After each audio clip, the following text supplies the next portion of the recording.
நல்ல சமாரியன் இயேசு என்னை தேடி வந்தாரே.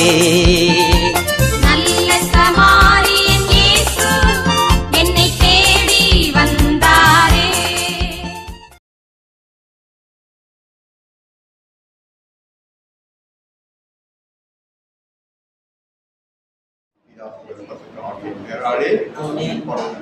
பிதாவே உங்களை நாமம் போல உலகத்தில் செய்யப்படுவதாக.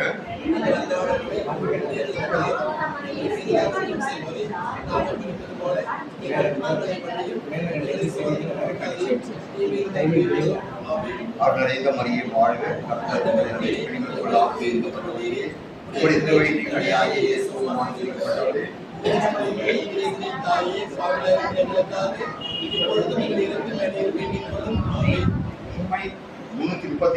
பாடலில் 336 உண்மைதானே நான் முழு உள்ளத்தோடு நேசிக்கிறேன் தினமும் நாட்களெல்லாம் உண்மைதான் நேசிக்கிறேன். உண்மைதானே நான் முழு உள்ளத்தோடு நேசிக்கிறேன் தினமும் உயிரோடு நான் வாழும் நாட்களெல்லாம் உம்மைதான் நேசிக்கிறேன். மாலை நேரத்திலே அழுகை என்றாலே காலையில் ஆனந்தமே.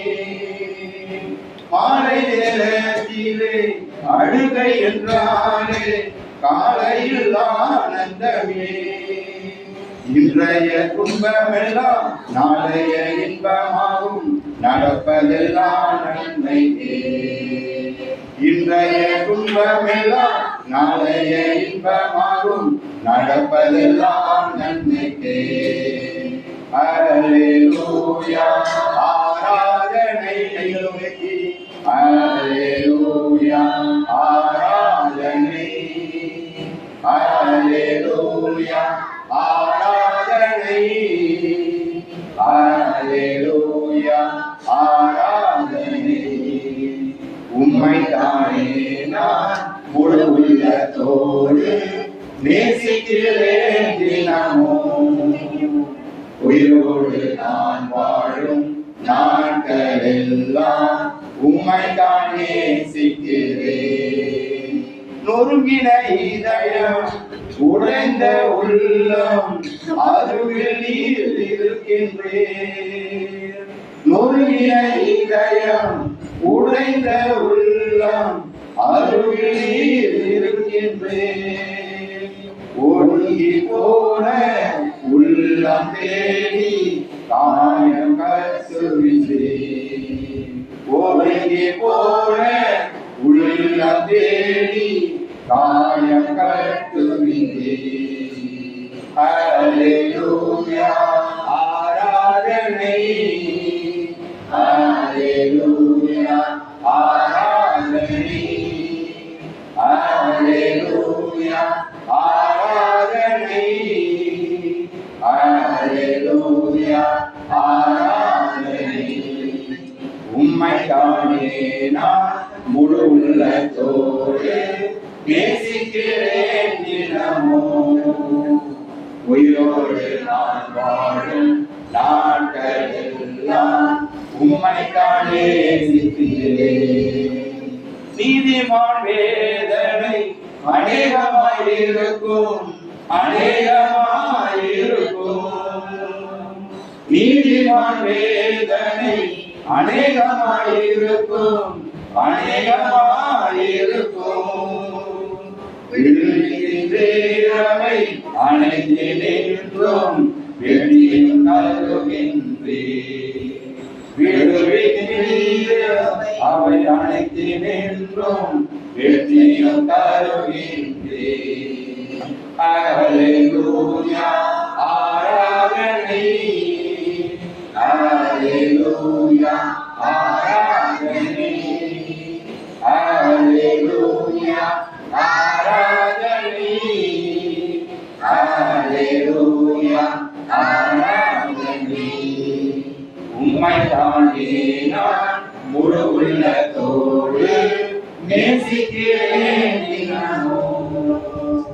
உயிரோடு நான் வாழும் நாட்களெல்லாம் உம்மை தான் நேசிக்கிறேன். உம்மை தானே நான் முழு உள்ளத்தோடு நேசிக்கிறேன் தினமும். அல்லேலூயா. உயிரோடு நான் வாழும் நாட்களெல்லாம் உம்மை தான் நேசிக்கிறேன். பாடல் எண் 406.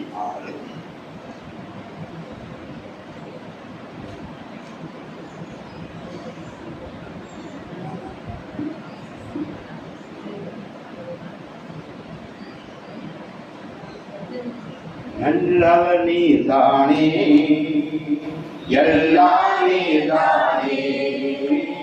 நல்லவர் நீதானே, எல்லாம் நீதானே. என் நேசரே நன்றி, இம்மானுவேல் நன்றி, ரட்சகரே நன்றி, இயேசு ராஜா நன்றி. நல்லவர் நீதானே, எல்லாம் நீதானே. எனது ஆற்றல் நீர்தானே, எனது பலனும் நீர்தானே. எனது ஆற்றல் நீர்தானே, எனது பலனும் நீர்தானே. என் கீதம் என் பாடல் எல்லாமே நீதானே. என் கீதம் என் பாடல் எல்லாமே நீதானே. என் நேசரே நன்றி, இம்மானுவேல் நன்றி, ரட்சகரே நன்றி, இயேசு ராஜா நன்றி. நல்லவர் நீதானே, எல்லாம் நீதானே. நாளெல்லாம் வெற்றியின் மகிழ்ச்சி குரல் என் இதய கூடாரத்தில். நாளெல்லாம் வெற்றியின் மகிழ்ச்சி குரல் என் இதய கூடாரத்தில். கர்த்தகரம் உயர்ந்துள்ளது, பராக்கிரமம் செய்யும். என் கர்த்தகரம் உயர்ந்துள்ளது, பராக்கிரமம் செய்யும். என் நேசரே நன்றி, இம்மானுவேல் நன்றி, ரட்சகரே நன்றி, இயேசு ராஜா நன்றி. நல்லவர் நீதானே, எல்லாம் நீதானே. கர்த்தர் எனக்குள் வாழ்வதால் கலங்கிட தேவையில்லை. கர்த்தர் எனக்குள் வாழ்வதால் கலங்கிட தேவையில்லை. இவ்வுலகம் எனக்கு எதிராய் என்ன செய்ய முடியும்? இவ்வுலகம் எனக்கு எதிராய் என்ன செய்ய முடியும்? என் நேசரே நன்றி, இம்மானுவேல் நன்றி, ரட்சகரே நன்றி, இயேசு ராஜா நன்றி. நல்லவர் நீதானே, எல்லாம் நீதானே. கர்த்தர் எனக்காய் தோற்றுவித்த வெற்றியின் நாள் இதுவே. கர்த்தர் எனக்காய் தோற்றுவித்த வெற்றியின் நாள் இதுவே. அகமகிழ்வேன் அக்களிப்பேன், அல்லேலூயா பாடுவேன். அகமகிழ்வேன் அக்களிப்பேன், அல்லேலூயா பாடுவேன். என் நேசரே நன்றி, இம்மானுவேல் நன்றி, ரட்சகரே நன்றி, இயேசு ராஜா நன்றி. நல்லவர் நீதானே, எல்லாம் நீதானே. சொல்லுவோமா? நல்லவர் நீதானே. எல்லாம் நீதானே. என் நேசரே நன்றி. இமானுவே நன்றி. ரட்சகரே நன்றி. இயேசுராஜா நன்றி. நல்லவர் நீதானே. எல்லாம் நீதானே. அப்பா நாங்கள் துதிக்கிறோம் தகப்பனை, ஆராதிக்கிறோம்ப்பா. இது இப்போது சிறு பிள்ளைகள் உண்மை நோக்கி துதிக்க இதோ வருகிறார் தகப்பனை. தம்மை கூட இருந்து பிள்ளைகள் ஒவ்வொருவரையும் ஆசிரிக்கிறார். உம்முடைய அந்த பாடல்கள் உமக்கு சுகந்த வாசனையாக வழியாக உங்களுடைய சேர திரும்பி கூட்டுங்க. இயேசுவின் நாமத்தில் அவர்கள் ஆமென்.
உன்முன்னே பெயர்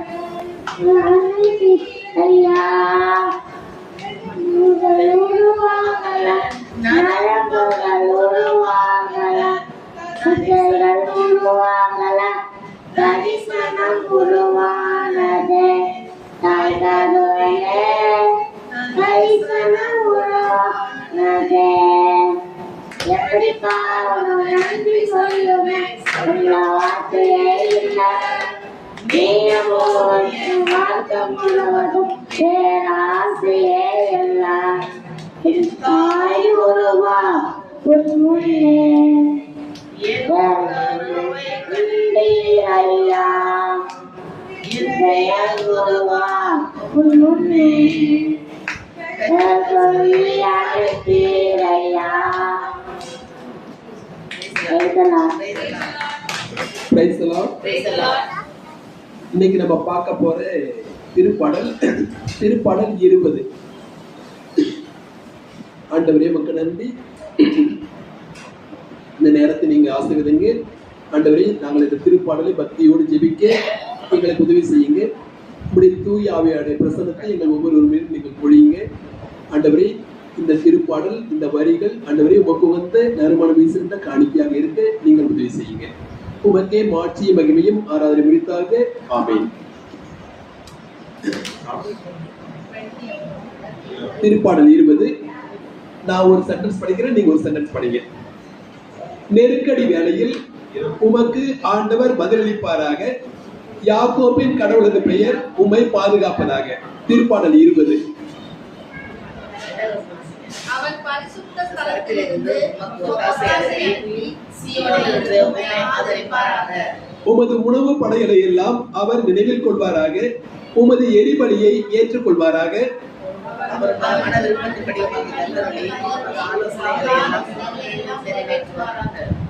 உமது வெற்றியை குறித்து மகிழ்ச்சியில் ஆர்ப்பரிப்போமாக.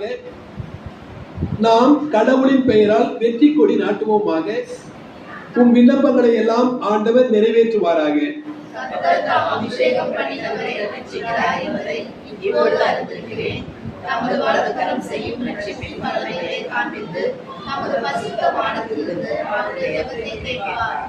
சிலர் தேர்ப்படையிலும் சிலர் குதிரைப்படையிலும் பெருமை கொள்கின்றனர். நாமோ நம் கடவுளாகிய ஆண்டவரின் பெயரில் பெருமை கொள்கிறோம்.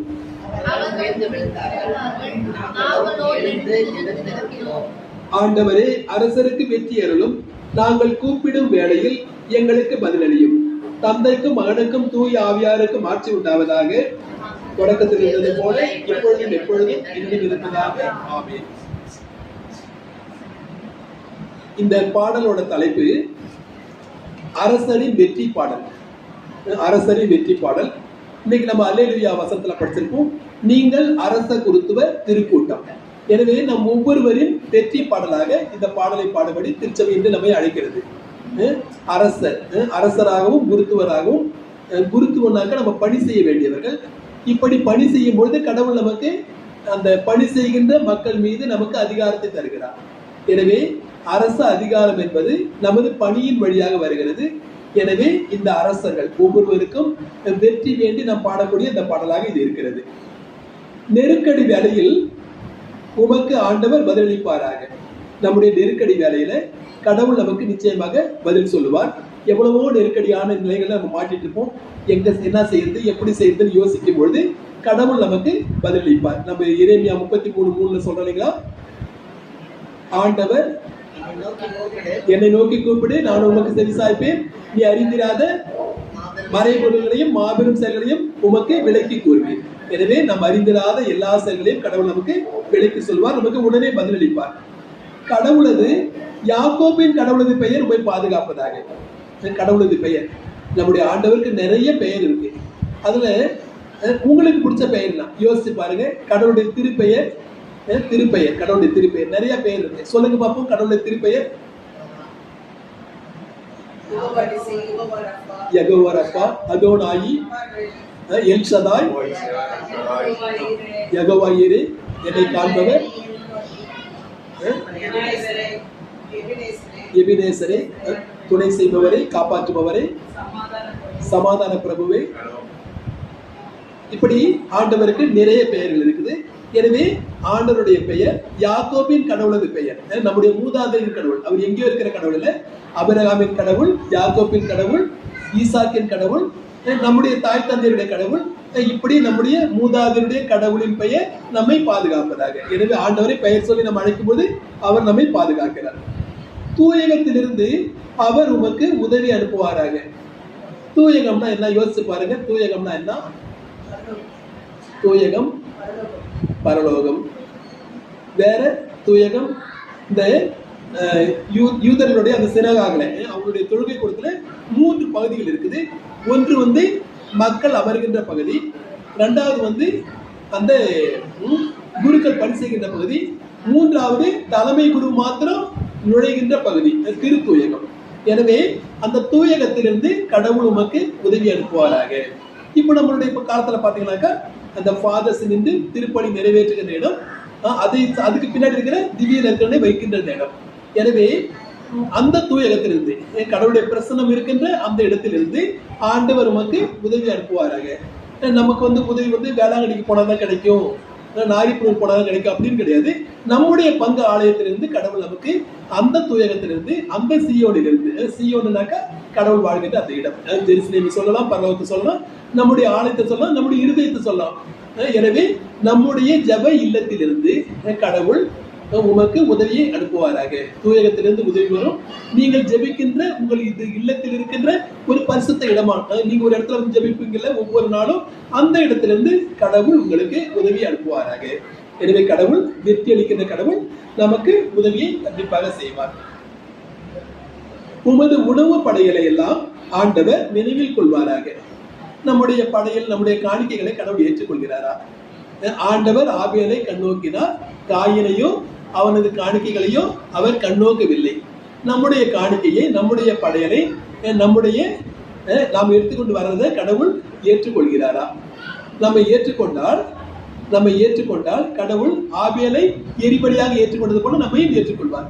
எனவே கடவுள் முதல்ல நம்முடைய காணிக்கையை ஏற்றுக்கொள்ளணும், இரண்டாவது நம்மை ஏற்றுக்கொள்வார். ஒருவேளை நம்மை புறக்கணித்தால் நமக்கு நோக்கி கேள்வி கேட்பார். அவர் நம்மை அந்த இடத்துல இருந்து அகற்றி விடுவார். எனவே முதலில் நம்முடைய காணிக்கைகள் பரிசுத்தமாக இருக்க வேண்டும், நம்முடைய கரங்கள் பரிசுத்தமாக இருக்க வேண்டும். அதன் வழியாக நாமும் கூட கடவுளுக்கு உகந்த பலியாக மாறுவோம். நம்முடைய ரத்தம் அவருக்கு உகந்த பலியாக மாறும் ஆபேலை போல. உமது திட்டங்களை எல்லாம் ஆண்டவர் நிறைவேற்றுவாராக. உம்முடைய திட்டங்கள் கடவுள் சொல்றாருல, எரேமியா 29:11, உங்களுக்காக நான் வைத்திருக்கும் திட்டங்களிலே நானும் இருவேன் என்றும், அவை உங்களுக்கு வளமான எதிர்காலத்தையும் நல்வாழ்வையும் தருகின்ற வாழ்வின் திட்டங்களை என்று அழிவின் திட்டங்கள் அல்ல. எனவே கடவுள் நமக்காக ஒரு திட்டங்களை வைத்திருக்காரு. அந்த திட்டங்களை நமக்காக அவர் நிறைவேற்றுவாரு.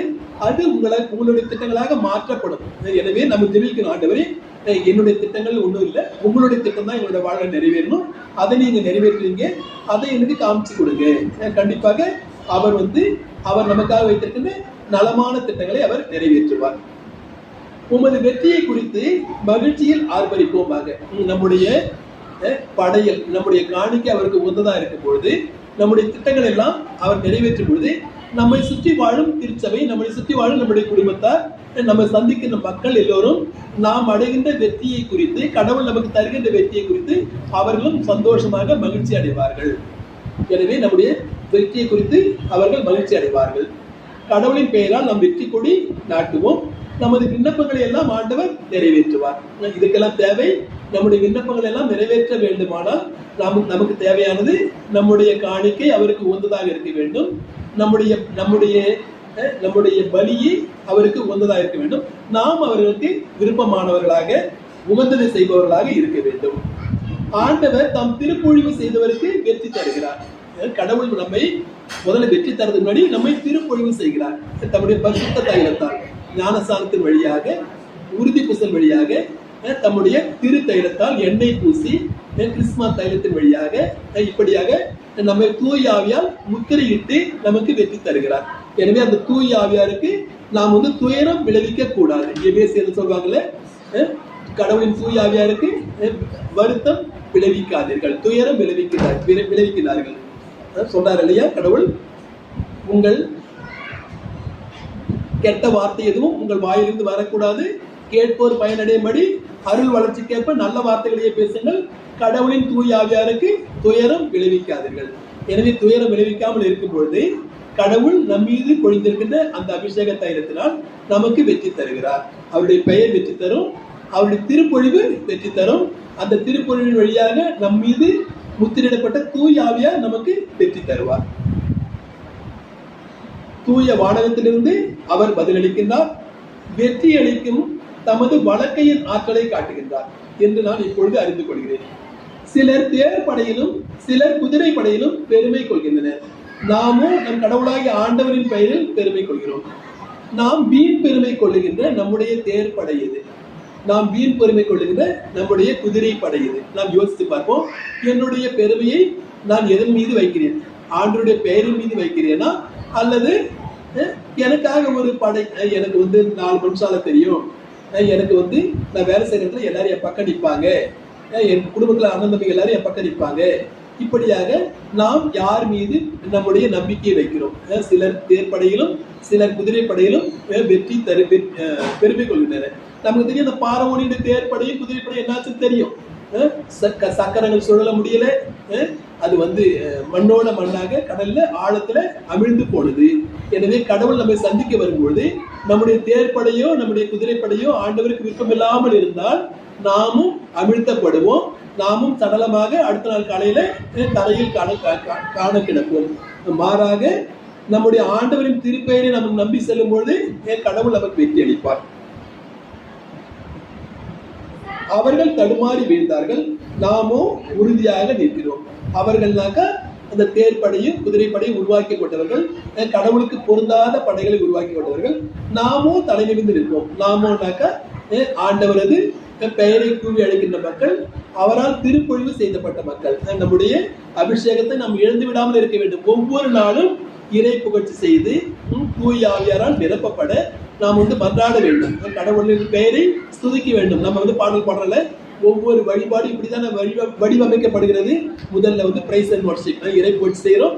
அதுக்கப்புறம் இந்த தூய ஆவியால் நிரப்பப்பட வேண்டும் என்று நாம் மன்றாட வேண்டும். இப்படி ஆண்டவரது பெயரும் தூய ஆவியுடைய அருட்பொழிவும் நமக்கு வெற்றி தரும். அப்போ நாம் தலை நிமிர்ந்து நிற்க முடியும்.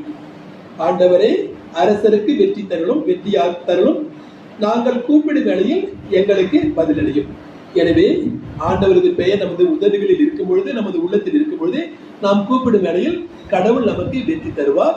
நம்மோடு சேர்ந்து நம்முடைய குடும்பமும் சரி, திருச்சபையும் சரி மகிழும். எனவே வெற்றி அளிக்கும் ஆண்டவரை, அவரது அருட்பொழிவை, அவரது பெயரை நாம் ஒவ்வொரு நாளும் போற்றி புகழ்வோம். ஆமென். நம் வாழ்வின் ஒவ்வொரு நாளும் கடவுள் நமக்கு கொடுத்த ஆசீர்வாதம், வரம், கிருபை என்பதை நாம் ஒவ்வொரு நாளுமே அதை நம்ம அனுபவிக்கிறோம். கடவுளுடைய மகிமையை நாம் உணர்ந்திருக்கிறோம். ஸோ நமக்கு செய்த நன்மைகளை எல்லோரும் அறிய நாம் கூறும்போது நாம் ஆண்டவருடைய நாமத்தை மேம்படுத்துகிறோம். ஸோ சாட்சியின் நேரம், சாட்சி சொல்கிறது முன்வருமாறு கேட்டுக்கொள்கிறோம். நான் காலையில் கோயிலுக்கு வந்துட்டேன். அப்போ எனக்கு நெஞ்சு வலிக்கும் போது அப்பா என்னை ஹாஸ்பிட்டல் கூட்டிகிட்டு போனார். எனக்கு என்ன பண்ணல, ஹாஸ்பிட்டலில் செக் பண்ணி அப்புறமா மாத்திரை கொடுத்தாங்க. அப்புறமா கேஸ் ப்ராப்ளம்னு அதுக்கப்புறமா அனுப்பிட்டாங்க.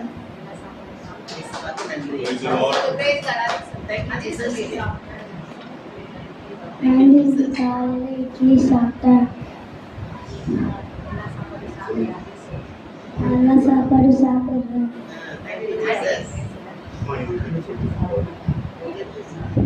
Praise the Lord.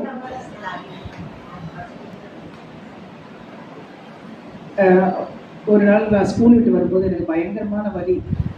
என்னால் ஒரு அடி கூட எடுத்து வைக்க முடியல. கிட்டத்தட்ட பார்த்தீங்கன்னா இடுப்பு பகுதிக்கு கீழே ஃபுல்லாகவே லூஸ் ஆன மாதிரி, கை காலெல்லாம் லூஸ் ஆன மாதிரி, என்னவோ நம்ம துணியை மடித்து போடுற மாதிரி காலெல்லாம் ஒரு மாதிரி லூஸ் ஆகிடுச்சு. ஒரு மாதிரி கால் இப்படி வச்சா வேறு மாதிரி போகுது, அப்படி வலி வந்துருச்சு. அப்போது நான் வீட்டுக்கு வந்த உடனே எங்கள் ஹஸ்பண்ட் சொன்னார், இந்த ரோமர் 3:26 எடுத்து படிக்காது. எனக்கு ரொம்ப கோபம் வந்துருச்சு. எனக்கு வலிக்குது அவர் சொன்னார், நீங்கள் சொல்லுங்கள், வாயில் சொல்லுங்கள். அவர் அடம் பிடிக்கிறார். இல்லை நீ பைபிள் எடு, சொல்லுங்க கேட்டுது. இல்லை நீ பைபிள் எடுத்து படிக்கிறார். அதை பைபிள் எடுத்து படித்தா 3:26 கிருபாதார பலியாக அவர் ரத்தத்தை பற்றும் விசுவாசத்தினாலே கிருபாதார பலியாக அவர் ஒப்பு கொடுத்திருக்கிறார்னு சொல்லிட்டு அதுக்கு அடுத்த லைன் வந்து கிரியா பிரமாணத்தினால விசுவாச பிரமாணம். இந்த 2-3 வார்த்தைகள் வந்து என்னை தொட்டுடுச்சு. ஏன்னா அந்த வலி உட்காந்துருக்கும் போது வலியோடு நான் உட்காந்துருக்கும் போது நினைச்சேன், இப்படி ஏதாவது நம்ம வாழ்க்கை ஓடுமோ, சின்ன வயசும் இல்லை, இப்போ வயசாக செல்செல்லாம் டிகே ஆகுமே, இப்படிதான் போகுமோ, அப்புறம் இல்லை ஒருவேளை இந்த ஒர்க் அவுட் பண்ணணுமோ, இல்லை வாக்கிங் போகணுமோ, இந்த மாத்திரை எடுக்கணுமோ, இந்த மாதிரியே மைண்ட் இருந்தது. இந்த வசனத்தை படித்த உடனே அந்த கிருபாதார பலியாக அவர் ஒப்பு கொடுக்கப்பட்டார். உடனே அப்படியே கல்வாரி சிலுவைக்கு போய் அந்த விசுவாசமான வார்த்தைகளை ஒன்றுனா வர ஆரம்பிச்சிருச்சு மனசுக்குள்ள. விசுவாசித்தால் தேவனுடைய மகிமையை காண்பாய், தேவனாலே பிறப்பதெல்லாம் உலகத்தை ஜெயிக்கும், அவரோட ரத்தத்தை பற்ற விசுவாசம், மகாபரிசுத்த விசுவாசம், வெளியேறப்பட்ட விசுவாசம், நான் வரும்போது விசுவாசத்தை அவர் காண்பாரா, இப்படி அப்படி தியானம் அப்படியே போயிடுச்சு. ரொம்ப நேரம் போயிடுச்சு. அவர் பாட்டுக்கு அவர் வேலை செய்ய ஆரம்பிச்சுட்டா நானும் இருக்காது. அப்படி விசுவாசத்தை இப்படி பேச யோசிச்சுட்டு எந்திரிக்கிற ஒரு வழி இல்லை, என்னால் நம்பவே முடியல. அவரோட வார்த்தைகளை தியானம் பண்ணும்போது என்ன நடக்குதுன்னு எனக்கு அந்த வலி இருந்ததுக்கான சிம்டமே இல்லை. வாக்கெல்லாம் சாதாரணமாக நடக்க முடியுது, சாதாரணமாக போக முடியுது. இல்லைன்னா நான் நினச்சிட்டேன், நான் உட்காந்தேன்னா சில டைம்லாம் உட்காந்தேன்னா காலை நீட்டி போட்டு உட்காந்தேன்னா யாராவது தண்ணி கொடுத்தா கொடுங்க, ஏதாவது சாப்பாடு கொடுத்தா கொடுங்க, இல்லைன்னா என்னால் எந்திரிக்க முடியாது. அப்படி உட்காந்துருப்பேன், அவ்வளோ வலி. அன்னைக்கு அப்படி சும்மா எழுந்திரிச்சேன். சரி எந்திரிக்க எங்கே தான் இவர் போயிட்டாருன்னு சொல்லிட்டு காலில் அப்படி ஒரு எனர்ஜி, அந்த ரத்தம் எனக்குள்ள பாயுது. ஏன்னா அதில் போட்டிருந்தது 27ல் கிரியா பிரமாணத்தினால விசுவாச பிரமாணத்தினால தான் அந்த ரத்தத்தினுடைய மேலே இருக்கிற வலிக்கிற விசுவாசம். அதை பற்றி ரொம்ப யோசிச்சுட்டு இருந்த பாருங்க. அது என் உடம்புக்குள்ள எனக்கு தெரிஞ்சது. அதை யோசிச்சுட்டே இருக்கும் போதே நான் நினச்சேன், காலெல்லாம் வந்து ஒரு மாதிரி விறுவிறுன்னு ஓடுற மாதிரி தெரிஞ்சது எனக்கு. அப்போ நான் நினச்சேன், ரிலாக்ஸ் பண்ணுறாங்கல்ல கால், அதனால ரத்த ஓட்டம் கரெக்டாக போயிட்டு இருக்குன்னு. ஆனால் நான் எந்திரிச்சு நடக்கும்போது தான் தெரிஞ்சது ஆண்டவர் கிரியை பண்ணிட்டு இருந்தார். அதுக்காக ஆண்டவருக்கு கோடி நன்றி. பேசலாம். சாம் காலையில் வந்து எந்திரிக்கும் போதே வந்து செஸ்ட்டு கிட்ட கை வச்சுக்கிட்டே இருந்தான். மம்மி வலிக்குதுன்னு. நான் சொன்னேன், இல்லை பாப்பா தண்ணி குடி, சரியாயிடும், நம்ம சர்ச்சுக்கு போயிட்டு வந்து எதுவானாலும் நம்ம ஏசப்பாட்டை போயிட்டு வருவோம், சரியா போயிடும், ஒன்றும் இருக்காது அப்படின்னு சொல்லி தான் அவனும் கிளம்பிட்டான். சர்ச்சில் உட்காந்துட்டு கொஞ்சம் அன்கம்ஃபர்டபுளாக தெரிஞ்சுக்கிட்டே இருந்தது. சரி ஒரு மாதிரி எப்படி பண்ணுறான், எனக்கு புரிஞ்சிச்சு எங்களுக்கு கேஸாக தான் இருக்கும் மோஸ்ட்லி, வேறு எதுவும் இருக்காதுன்னு சொல்லிட்டு சரி சும்மா போய் காட்டுறீங்கப்பா அதுக்கு எமர்ஜென்சியில் அப்படின்னு சொல்லிட்டு அவனை மட்டும் சர்ச்சில் நாங்கள் ப்ரேயர் பண்ணிட்டு இருந்தோம். அவனும் கிஷோரும் அவரும் போயிட்டாங்க. போயிட்டு கால் பண்ண முடியும், ஏன்னா என் ஃபோனை எடுத்துகிட்டு போல. ப்ரேயர் மாஸ் முடிஞ்சதுக்கப்புறம் கால் பண்ணும்போது ஒன்றும் இல்லை, ஜஸ்ட் அப்சர்வேஷன் தான், 2 மெடிசன் மாத்திரை மட்டும் கொடுத்துருக்காங்க, உடனே உங்களை 10 o'clockலாம் உங்களை திரும்ப அனுப்பிச்சிடுவாங்க அப்படின்னு சொல்லிட்டு. அதே மாதிரி தான் அவர் ஒன்றுமே இல்லாமல் ஏசப்பா பண்ணிட்டாரு, அதுக்காக நன்றி. அதில் ஒரு என்ன நல்லதுன்னா, டாக்டர் வந்து மிரட்டினாங்க, சொன்னாங்க. நாங்கள் சொன்னோம் நேற்று நைட் எல்லாம் நடந்ததுன்னா 8 o'clock, யூஸ்வலாக நான் 8:30, 9 அதிகபட்சம் சாப்பாடு வந்து அதுக்குள்ளே முடிக்கிறதுக்கு தான் ட்ரை பண்ணேன். நேற்று இவன் லேட் பண்ணான், அதனால நான் 8 o'clock என்ன சொன்னேன்னா, ஃப்ரூட்ஸ் மட்டும் சாப்பிட்டுட்டு தூங்கிடு, வேண்டாம் இதுக்கு மேலே நீ டின்னர் எடுக்காத, சாப்பிடக்கூடாதுன்னா 8 o'clock ஆப்பிள் சாப்பிட்டா 9 o'clock திரும்ப எனக்கு பசிக்குதுன்னா, என்ன இந்த மாதிரி சாப்பிடக்கூடாதாப்பா, நான் உனக்கு ஏதாவது ப்ராப்ளம் வரும், அதுவும் எக்கு தான் வேணும்னு கேட்டு நைட்டு அடம் முடிச்சான். அதுதான் ப்ராப்ளம், அதனால தான் வந்தது இந்த ப்ராப்ளமு. அப்புறம் டாக்டர் என்ன சொன்னாங்கன்னா, இவன் இதுக்கு மேலே இந்த மாதிரி எதனா ஃபுட்டு சாப்பிட்டாலும் நீங்கள் நேராக கூப்பிட்டு வந்ததுன்னா நான் இன்ஜெக்ஷன் போட்டு இங்கே வச்சிடுறேன், நேராக போனோடனே இட்லி சாப்பிடணும் அப்படின்னு சொல்லி அனுப்பிச்சாங்க. அவன் இட்லியே சாப்பிட மாட்டான், அதுதான் பிரச்சனை அங்கே. ஆனால் அதில் ஒரு மிரட்டல் என்னென்னா, நாங்கள் சொன்னால் சாப்பிட மாட்டான். இப்போ ஆண்டி வீட்டில் அந்த அடுத்தது வர அவங்க தெரியாதுல்ல அங்கிள் ஆண்டிக்கு. அப்போ அம்மா என்ன சொன்னாங்கன்னா, நீ மேலே அத்தைகிட்ட கொடு, அத்தை மிரட்டினா சாப்பிடுவாங்க அப்படின்னு சொல்லிட்டு ரின்சிக்கிட்ட கொடுத்து மேலே வச்சோம். அவன் வாயில் வச்சோடனே சாப்பிட ஆரம்பிச்சிட்டோம். ஒரு இட்லியை வந்து வெற்றிகரமாக இன்னைக்கு வந்து சாப்பிட வச்சுட்டாரு ஏசப்பா. இந்த ஒரு சரி இதுக்கு தான் இது வந்தது போல அப்படின்னு நினச்சிட்டு பரவாயில்ல கடவுளே அப்படின்னு நினச்சி ஸ்தோத்திரம் சொன்னோம். போன மேலே வந்து நம்ம காளையார் கோயிலுக்கு வர முடியல, அவருக்கு லீவ் கிடைக்காததுனால அது ஒரு பிரச்சனை. அது எங்களுக்கு ரொம்ப பாரமாகவே இருந்தது. அப்புறம் ஆன்ட்டி வந்து இவன் சாப்பிட மாட்டான்றது உங்கள் எல்லாருக்கும் தெரியும், அவன் என்ன ஃபுட்டு சாப்பிடுவான் அப்படின்றது, வெறும் எக் ரைஸ் மட்டும்தான். இது வந்து கடந்த அந்த கொரோனா பீரியட்லேருந்து இந்த 6 வயசு வரைக்குமே ப்ராப்ளமாகவே இருந்துகிட்டே இருந்தது. நாங்கள் என்ன ஜெபம் பண்ணுறாலும் அது ஒரு நாள் ஏற்கப்படும், நம்ம எல்லாருக்குமே தெரியும். ஆனால் அது யார் மூலியமாவது ஒரு செயல்படுத்துவார் வெளிப்படுத்துவாருன்றதுக்கு வந்து அங்கிள் ஆண்டி தான் வந்து சாட்சி. அவங்க சொன்னாங்க நீ அனுப்பு, நாங்கள் ப்ரேயர் பண்ணுறோம், நீ வீட்டுக்கு அனுப்பிச்சு வை ஒரு நாள் அப்படின்னு சொல்லி லாஸ்ட் மேல வந்து ஒரு நாள் கூட்டிகிட்டு வர சொன்னாங்க. சாமும் சொன்னால் நான் ப்ரே பண்ணிக்கிறேன் ஆண்டி, அவன் கண்டிப்பாக சாப்பிடுவான் அப்படின்னு சொல்லிட்டு எல்லாம் பிளான் ஏ பிளான் பி எல்லாம் போட்டுட்டோம். நீ காலைல வந்து விட்டுட்டு மட்டும் போயிடு, நாங்கள் பார்த்துக்குறோம், அவனை எப்படியாவது சாப்பிட வச்சிடுறோம் அப்படின்னு சொல்லிட்டு. ஸோ நானும் மார்னிங் வந்து அவனை விட்டுட்டேன். அவனுக்கு என்ன பிடிக்கும்னு கேட்டாங்க, பூரி சாப்பிடுவான், ஆனால் தொட்டுக்க எதுவுமே சாப்பிட மாட்டான், எந்த கிரேவியுமே சாப்பிட மாட்டான், எது சாப்பிட்டாலுமே வேறு முட்டை தான் கேட்பான், அதுக்கு தொட்டுக்கையாக கேட்டாங்க, அதுவும் fry, no dipping and eating அந்த மாதிரிலாம். ஸோ ஆண்டிஸ்னா இல்லை நான் வந்து இன்னைக்கு வந்து உருளைக்கிழங்கு மசாலா வச்சு தான் நான் கொடுக்க போகிறேன், நீயும் கூட இரு அப்படின்னாங்க. நான் சொன்னேன் நான் இருந்தால் அவன் வேலை காட்டுவான், நான் இல்லாமல் இருந்தாலே மாட்டேன். ஆனால் என் முன்னாடி தான் ஆண்டி ஊற்றுனாங்க, வாங்கி சாப்பிட்டான். ஃபஸ்ட்டு ஒரு 2 வாய் இப்படி எப்படின்னா, பட் கடவுளுக்கு ஸ்தோத்திரம், அவன் வாங்கினான், அக்செப்ட் பண்ணான், சாப்பிட்டான், டேஸ்ட் பண்ணான். அப்புறம் நான் சொல்லிட்டேன் இதுக்கு மேலே நான் கிளம்பி, ஆண்டி சொன்னேன் இல்லை நான் சாப்பிட மாட்டான்னு நினச்சி தான் அவனை வெயிட் பண்ண சொன்னேன், இல்லைன்னா நான் அப்படியே நான் கிளம்பி நான் உடனே கிளம்பிட்டேன் இங்கேருந்து. ஸோ ஆஃப்டர்நூன் வரைக்கும் விளையாடினா சந்தோஷமாக இருந்தான். மதியானம் நடுவில் வந்து தயிர் சோறும் பருப்பு சோறும் நான் கொடுக்க ட்ரை பண்ணுறேன். அது ரெண்டுமே அவன் வந்து சின்ன வயசில் சாப்பிட்டது, அதோடு அவன் சாப்பிடல. அப்புறம் ஆண்டியும் அங்கிளும் அக்காவும் சேர்ந்து 8 வாய் பருப்பு சோறு சாப்பிட வச்சுருக்காங்க. தயிர் சாதம் 2 வாய் வாங்கியிருக்கான். ஃபஸ்ட்டு அப்படி தான் பண்ணுவான். எங்கள் வீட்டில் எப்படி பண்ணால் 2 வாய் வச்சாலே வாமிட் எடுத்துருக்கோம். இவங்ககிட்ட அது எதுவுமே செய்யலை, ப்ரேயருடைய மிரக்கல் தான் அது எல்லாமே. ஸோ அதுக்கப்புறத்தில் அடுத்த நாள்லேருந்து என்கிட்ட கேட்க ஆரம்பிச்சிட்டான், எனக்கு ரசம் சோறு, கறி குழம்பு, கிரேவி கொண்டா அப்படின்னு சொல்லிட்டு. இப்போ வந்து அவருக்கு எல்லாம் மசாலா கிரேவியாக கொடுத்துட்ருக்கோம். ஸோ வந்து ஜஸ்ட் ஒரு அது பார்க்க உங்களுக்கு ஒன் டே மாதிரி தான் தெரியும். எப்படி நடந்ததுன்னா முழுக்க விசுவாசத்தினால ப்ரேயர்னால மட்டும்தான் அவனே பிலீவ் பண்ணுறான். அது வந்து மிரக்கில் நடந்தது. ஸோ அதுக்காக நன்றி. அப்புறம் பார்த்தீங்கன்னா எங்கள் அப்பாவுக்கு வந்து அடிக்கடி வந்து சிக்காயிடுவாங்க. நான் அப்பாட்ட அடிக்கடி சொல்லுவேன், இல்லைப்பா உங்களுக்கு ஒன்றும் இல்லை, நீங்கள் வந்து ப்ரேயர் பண்ணுறீங்க, எல்லாருக்காகவும் ப்ரேயர் பண்ணுறீங்க, நீங்கள் உங்களுக்கு அந்த டைமில் நீங்கள் பயப்படுறீங்க, அதுதான் நான் அவர்கிட்ட அடிக்கடி சொல்லுவேன். ஸோ கடைசியாக ஒரு தடவை போயிட்டு டாக்டர்கிட்ட செக்லாம் பண்ணிட்டு வரும்போது எல்லா ரிசல்ட்டையும் பார்த்தோம், ஒன்றுமே இல்லை, நார்மல் அப்படின்னு தான் இருக்குது. லாஸ்ட்டாக நான் அப்பாட்ட சொன்னேன், நீங்கள் எதுவுமே இருக்காதுப்பா, நீங்கள் வந்து என்ன ஒரே ஒரு பாயிண்டில் கொஞ்சம் ஆசிலேஷன் ஆகிடுறீங்க. அவர்கிட்ட நான் நேராகவே அன்றைக்கி சொல்லிட்டேன், இல்லைப்பா நீங்கள் பயப்படாதீங்க, நீங்கள் தான் பொறுப்பை ஒப்பு கொடுத்துட்டீங்க இல்லையா, அப்புறம் ஏன் வந்து உங்களுக்கு அதுக்கு மேலே ஒரு அவ்விசுவாசம் வருது. அவ்விசுவாசம் கிடையாது, அவர் விசுவாசிக்கிறாரு, பட் அந்த ஸ்லைட் ஐயோ நமக்கு ஏதோ ஆயிடுமோ அந்த பதட்டத்தில் அவர் என்ன பண்ணுறாருன்னா கொஞ்சம் அதுக்கப்புறம் அவர் கான்ஃபிடென்ட்டோட ப்ரேயர் பண்ணிவிட்டு நான் சொன்னதுக்கப்புறம் போயிட்டு வந்தார். ஒன்றுமே இல்லை, ஏசப்பா வந்து பரிபூர்ண சுகத்தை கொடுத்தாரு. அங்கிள் எல்லாரும் ப்ரேயர் பண்ணாங்க. அப்புறம் பார்த்தீங்கன்னா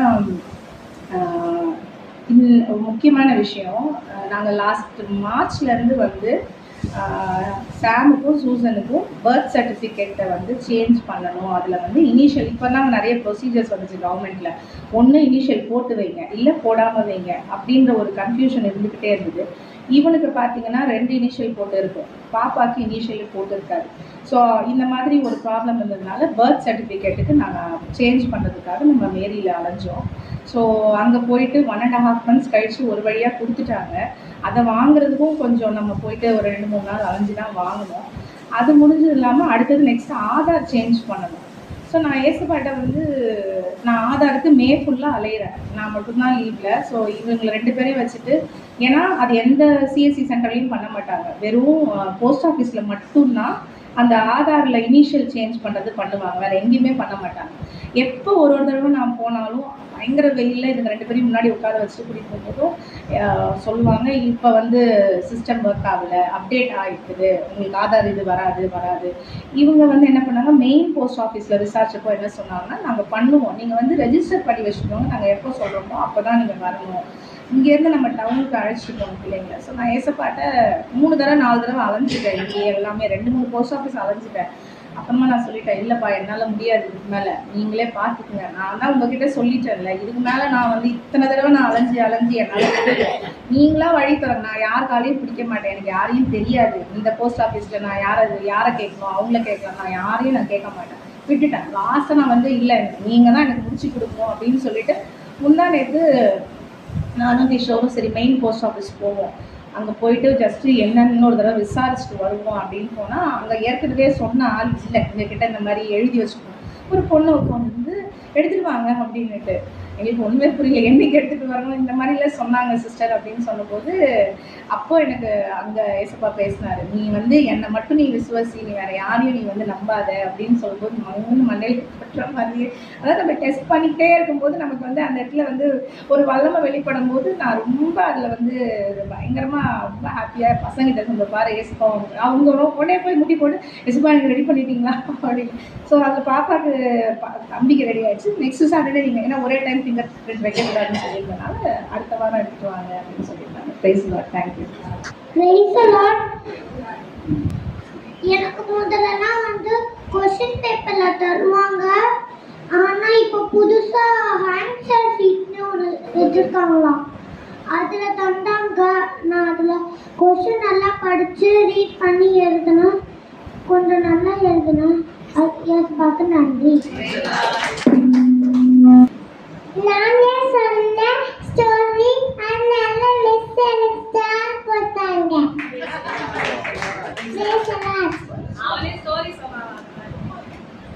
ஏசப்பா எல்லாமே ப்ரேயர் பண்ணுறதுக்காக எனக்காக ஆப்ரேஷன் எல்லாம் நல்லபடியாக முடிஞ்சுது. எல்லாருமே எனக்கு நல்லபடியாக ப்ரேயர் பண்ணி எல்லா டெஸ்ட்டும் நல்லா பாஸ் ஆகி நானும் நல்லபடியாக பாஸ் ஆகி வேலைக்கு போகணும். ஏசப்பா எல்லாருமே ப்ரேயர் பண்ணுங்க. தேங்க்ஸ். நம்மளுடைய குழந்தைகள்லாம் வந்து இந்த பயம் இல்லாமல், பயம் வரும்போது கர்த்தரை நோக்கி பார்க்கணும், ஏசப்பாவை பார்த்தா நம்மளுக்கு எல்லாம் கிடைக்கும், அந்த ஞானத்தை ஆண்டவர் போதிக்கிறதுக்காக கர்த்தருக்கு கொடான கோடி ஸ்தோத்திரம். ஏன்னா நம்ம வந்து ஸ்கூலில் ஒர்க் பண்ணுறோம், 16 வயசு 17 வயசு பிள்ளைங்க கூட பயத்தில் எப்படியெல்லாம் அவங்க முடிவுகள் எடுக்கிறாங்க, எப்படியெல்லாம் அவங்க உணர்ச்சி வசப்பட்டு ரொம்ப நொடிந்து போகிறாங்கன்றதை நம்ம பார்க்கும்போது இந்த மாதிரி ஆண்டவருடைய விசுவாசத்தில் வளர்கிற பிள்ளைங்க எவ்வளோ பெரிய கஷ்டம். அந்த பாப்பாவுக்கு பெரிய சர்ஜரி, அது எவ்வளோ அழகாக சொல்கிறாவ, எல்லாத்துலேருந்தும் கடவுள் என்னை காப்பாற்றினாருன்னு. அந்த ஞானத்தையும் அந்த வெள்ளத்தையும் கடவுள் கொடுக்கறதுக்காக கொடான கொடி நன்றி. அப்புறம் என்னுடைய வாழ்க்கையில் ஒவ்வொரு நாளும் கடவுள் செய்கிற நன்மைகளுக்காக நாங்கள் நன்றி சொல்லிட்டு தான் இருக்கணும். எப்போவுமே எப்படிப்பா நாங்கள் நன்றி சொல்லுவோம், சொல்ல வார்த்தை இல்லை அப்படின்றத நாங்கள் சொல்லணும். காலையில் சாம வந்து கிளப்பி ஆட்டோவில் ஏற்றிட்டு 8:10 நாங்கள் 2 பேர் ஸ்கூல் போனோம். எனக்கு தினமுமே காலையில் 7:30 to 7:50 வரைக்கும் ப்ரேயர் தான். ஏன்னா ஆன் டைம் அவர் கிளம்புறதுன்றதே ஒரு மிராக்கிள் தான். சாப்பிடணும், கரெக்டாக 8:10 அவனை ஏற்றினா தான் நான் வந்து லேட் சைன் போடாமல் உள்ளே போக முடியும். ஸோ டெய்லியுமே அந்த பார்டர் லைனை கிராஸ் பண்ணிட்டா இயேசுவே நன்றி ஏசப்பா அப்படி சொல்லிட்டு தான் நாங்கள் ஸ்கூலுக்கே கிளம்புவோம். ஸோ கடவுள் ஒவ்வொரு நாளும் அது வந்து சாதாரண சின்ன ஒரு கிருபைன்னு சொல்ல முடியாது. ஒரு 2 minutes லேட்டாக போனால் லேட் அட்டெண்டன்ஸ் கொண்டு போய் பிரின்சிபல் கிட்ட நம்மளே சைன் வாங்கணும். அது பெரிய ப்ரெஸ்டீஜ் இஷ்யூ. நம்மளுக்கு அங்கே வந்து டெய்லி லேட்டாக போனால் நம்மளுடைய நல்ல வேலைகளை கூட நம்மளுடைய இமேஜை ஸ்பாயில் ஆகிடும், இவங்க இரகுலராக வருவாங்க அப்படின்ற மாதிரி. ஸோ கடவுள் ஒவ்வொரு நாளும் காப்பாற்றிட்டுருக்கிறாரு. அதுக்காக கர்த்தருக்கு கூடான கொடி ஸ்தோத்திரம். சாம் ஈடன்ராஜ்க்கு நம்ம வந்து இங்கே ப்ரே பண்ணும்போது நான் காலைல 3 மணிக்கு எழுந்து இங்கே தான் முட்டி போட்டு ஒரே ஒரு வார்த்தை தான் சொன்னேன், சின்ன குழந்தை நம்ம வீட்டுக்கு வந்தால் சரியாகி போகணும். அது சின்ன குழந்தை உள்ளே வருது, ஆனால் பெரிய மிராக்களோட வெளில போகணும். எனக்கு தெரியாது ஏசப்பா, நான் கூப்பிடல, நீங்கள் பெரியவர், இங்கே இருக்கிறீங்க, நீங்கள் வந்து பண்ண போகிறீங்க அப்படின்ட்டு. அவன் காலையில் கூட பூரி சாப்பிட்டா, மதியானம் ஒரு வாய் சாப்பாடு வச்ச உடனே கொமட்டினான். உடனே நான் சொன்னேன், ஜீசஸ் சொல்லுடா, ஜீசஸ் சொல்லுடான்னா ஜீசஸ்ன்னு சொல்லி தான் அவன் முழுங்கினான். கூட சேர்ந்து சாமும் சொன்னான். அப்போ அந்த ஜீசஸ் அதை வெஜிக்கிட்டு நான் சொல்லலை, ஆனால் 8 வாயுமே ஜீசஸ் சொல்லி தான் முழுங்கினார் அவர். இல்லைன்னா வந்து நாங்கள் ஃபஸ்ட்டு வாய்க்கு அவன் கொமட்டினப்போ நானும் என் வீட்டில் வேலை செய்கிறவங்களும் பின்னாடி போயிட்டோம். அவ்வளோதான், இன்னும் ட்ரை பண்ண முடியாது குழந்தைகிட்ட என்ன அப்படின்னு. ஆனால் வந்து டக்குன்னு கடவுளுடைய விசுவாசம், நம்ம வச்சிருக்க விசுவாசம் நம்மளுக்குள்ளே இருந்து ஜீசஸ் சொல்லுப்பா, ஜீசஸ் சொல்லுப்பான்னு சொன்னோன்னா ஜீசஸ் சொன்னாங்க. அவனும் சொன்னான், இவனும் சொன்னான், ஜீசஸ் சொல்லி தான் முழுங்கினான். ஸோ நம்மளோட கடவுளுடைய இயேசுவின் நாமம் இனிதான நாமம், வல்லமை உள்ள நாமம்ன்றத நம்ம அதுவும் நம்மளே அதை ரியலைஸ் பண்ணுறோம். அதுக்காக கர்த்தர் கோடான கொடி ஸ்தோத்திரம். நீதியை வெளிச்சத்தை போலாக்கிறார், பட்டப்பகல் போலாக்கிறார்ன்ற அந்த பாடலை வந்து அந்த வீடோடைய என்னுடைய சொத்து பிரச்சனைகள்லாம் இருக்கும்போது டெய்லி அந்த பாடல் நாங்கள் தியானிப்போம். நீங்கள் தான் எங்களுக்காக வழக்காடணும்னு. அதே மாதிரியே எங்களுக்கு கிடைக்க வேண்டியது எங்களுக்கு கிடைச்சது. அதற்கு மேலாகவும் கர்த்தர் எங்களை ஆசீர்வதித்தார். அதே மாதிரி ஸ்கூலில் இத்தனை வருஷம் என்னுடைய எக்ஸ்பீரியன்ஸில் 9 பீரியட்ஸ் தான் எனக்கு ஃப்ரீ. ஆனால் அங்கே இருக்கிற டீச்சர்ஸில் வந்து சிலருக்கு நான் எனக்கு என்ன மாதிரி ஒரு 4 பேருக்கு தான் 9 பீரியட்ஸ் ஃப்ரீ, மற்றவங்களுக்கு 10 பீரியட்ஸ் ஃப்ரீ, சில பேருக்கு 14 பீரியட் ஃப்ரீ, சில பேருக்கு 15 பீரியட் ஃப்ரீ. அப்படி ஒரு இன்இக்வாலிட்டி இருந்துகிட்டே இருக்கும். அது நம்மளால் ஒன்றுமே கேட்க முடியாது. அவங்களுக்கு கிளாஸஸ் கம்மியாக இருக்கும், நம்மளுக்கு கிளாஸஸ் நிறையா இருக்கும். ஆனாலும் நம்மளுக்கு கஷ்டமாக இருக்கும். என்னடா நம்மளுக்கு மட்டும் டயர்டாகுது, ரொம்ப கஷ்டமாக இருக்கேன்னு. அதையும் ப்ரேயரில் வச்சுட்டே இருந்தோம். நான் டெய்லியுமே வச்சுட்டே இருப்பேன். கொஞ்சம் இன்னும் காலையில் ஒரு பீரியட் ஃப்ரீ, மத்தியானம் ஒரு பீரியட் ஃப்ரீ இருந்தால் கூட இன்னும் நம்ம எஃபெக்டிவாக செய்யலாம். இவ்வளோ வருடத்திற்கு அப்புறம் ஒட்டுமொத்த எல்லா டீச்சர்ஸ்க்குமே ஈக்குவலாக பீரியட்ஸை அலாட் பண்ணி ஒரு டைம் டேபிளை இந்த வருஷம் கொடுத்துருக்குறாங்க. எனக்கு அது 12 பீரியட் ஃப்ரீ. என்னால் நினச்சி கூட பார்க்க முடியும். ஒரு பீரியட் எக்ஸ்ட்ரா வந்தாலே சந்தோஷப்படுவேன். நான் 12 பீரியட் ஃப்ரீ, எல்லாருக்குமே 12 பீரியட் ஃப்ரீ அப்படி போட்டு கொடுத்துருக்காங்க. அந்த மாதிரி ஒரு ரைட்டியஸான ஒரு அப்ரைட் பிரின்சிபல் வந்திருக்கிறாங்க. அதுக்கு கர்த்தருக்கு கோடான கொடி நன்றி. அதே மாதிரி பைபிள் வசனத்தை டீச்சர்ஸு சொல்லி இன்டர்பிரேட் பண்ணி ப்ரேயர் சொல்லணும்னு சொன்னாங்க. ஒரு டீச்சரும் ப்ரிப்பேர் பண்ணிட்டு வந்து சொல்லும்போது பைபிள் வசனத்தை பேசுகிறவங்களே வேறு சபை அப்படின்னு பேசுகிற கத்தோலிக்க டீச்சர்ஸ் மத்தியில் அவங்க வாயிலேயே நீ பைபிள் வசனம் சொல்லி இன்டர்பிரேட் பண்ணணும் அப்படின்ற சூழ்நிலையை கொண்டு வந்து நிறுத்துகிறாங்க. அப்போ தான் நம்ம நினச்சி பார்க்குறோம், ஒரு மனிதனை கொண்டு கடவுள் பெரிய காரியங்களை செய்வார். அந்த மாதிரி நம்ம ப்ரேயர் பண்ணால் நம்மளுடைய அட்மாஸ்பியர் எல்லாமே மாறும், எல்லாமே மகிமையாக கடவுள் செய்வார். கர்த்தருக்கு கோடான கொடி ஸ்தோத்திரம். Praise the Lord.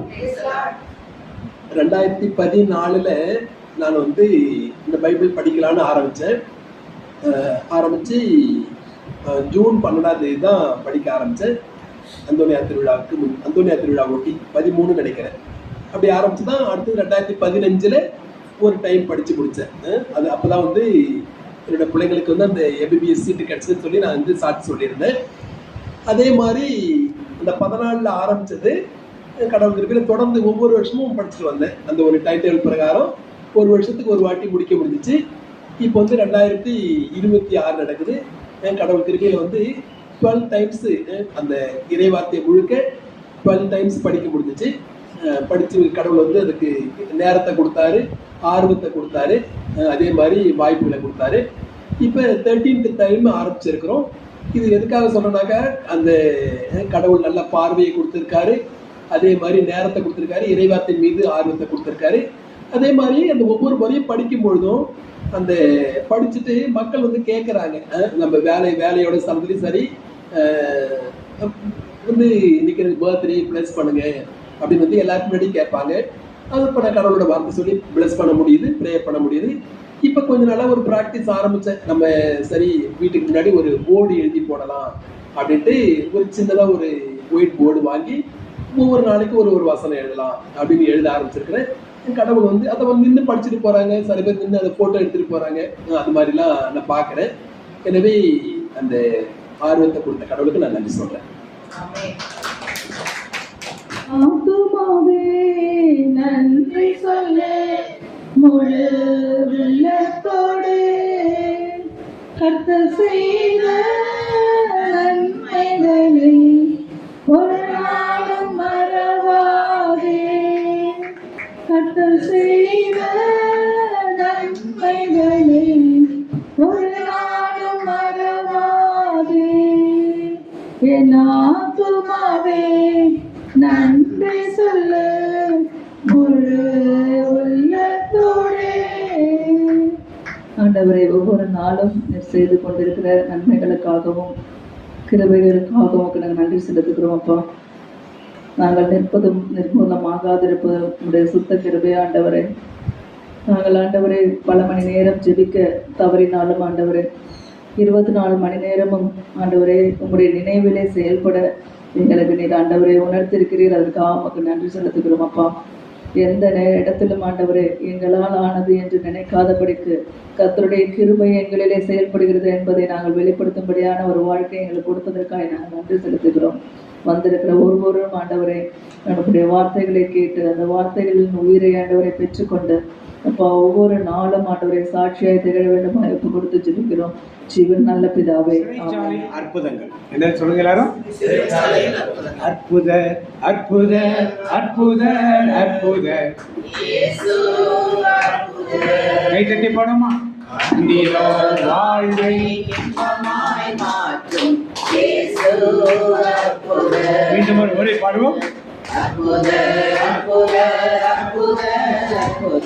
இயேசு அற்புதர், அன்பினோர் வாழ்வை இன்பமாய் மாற்றும் இயேசு அற்புதர்.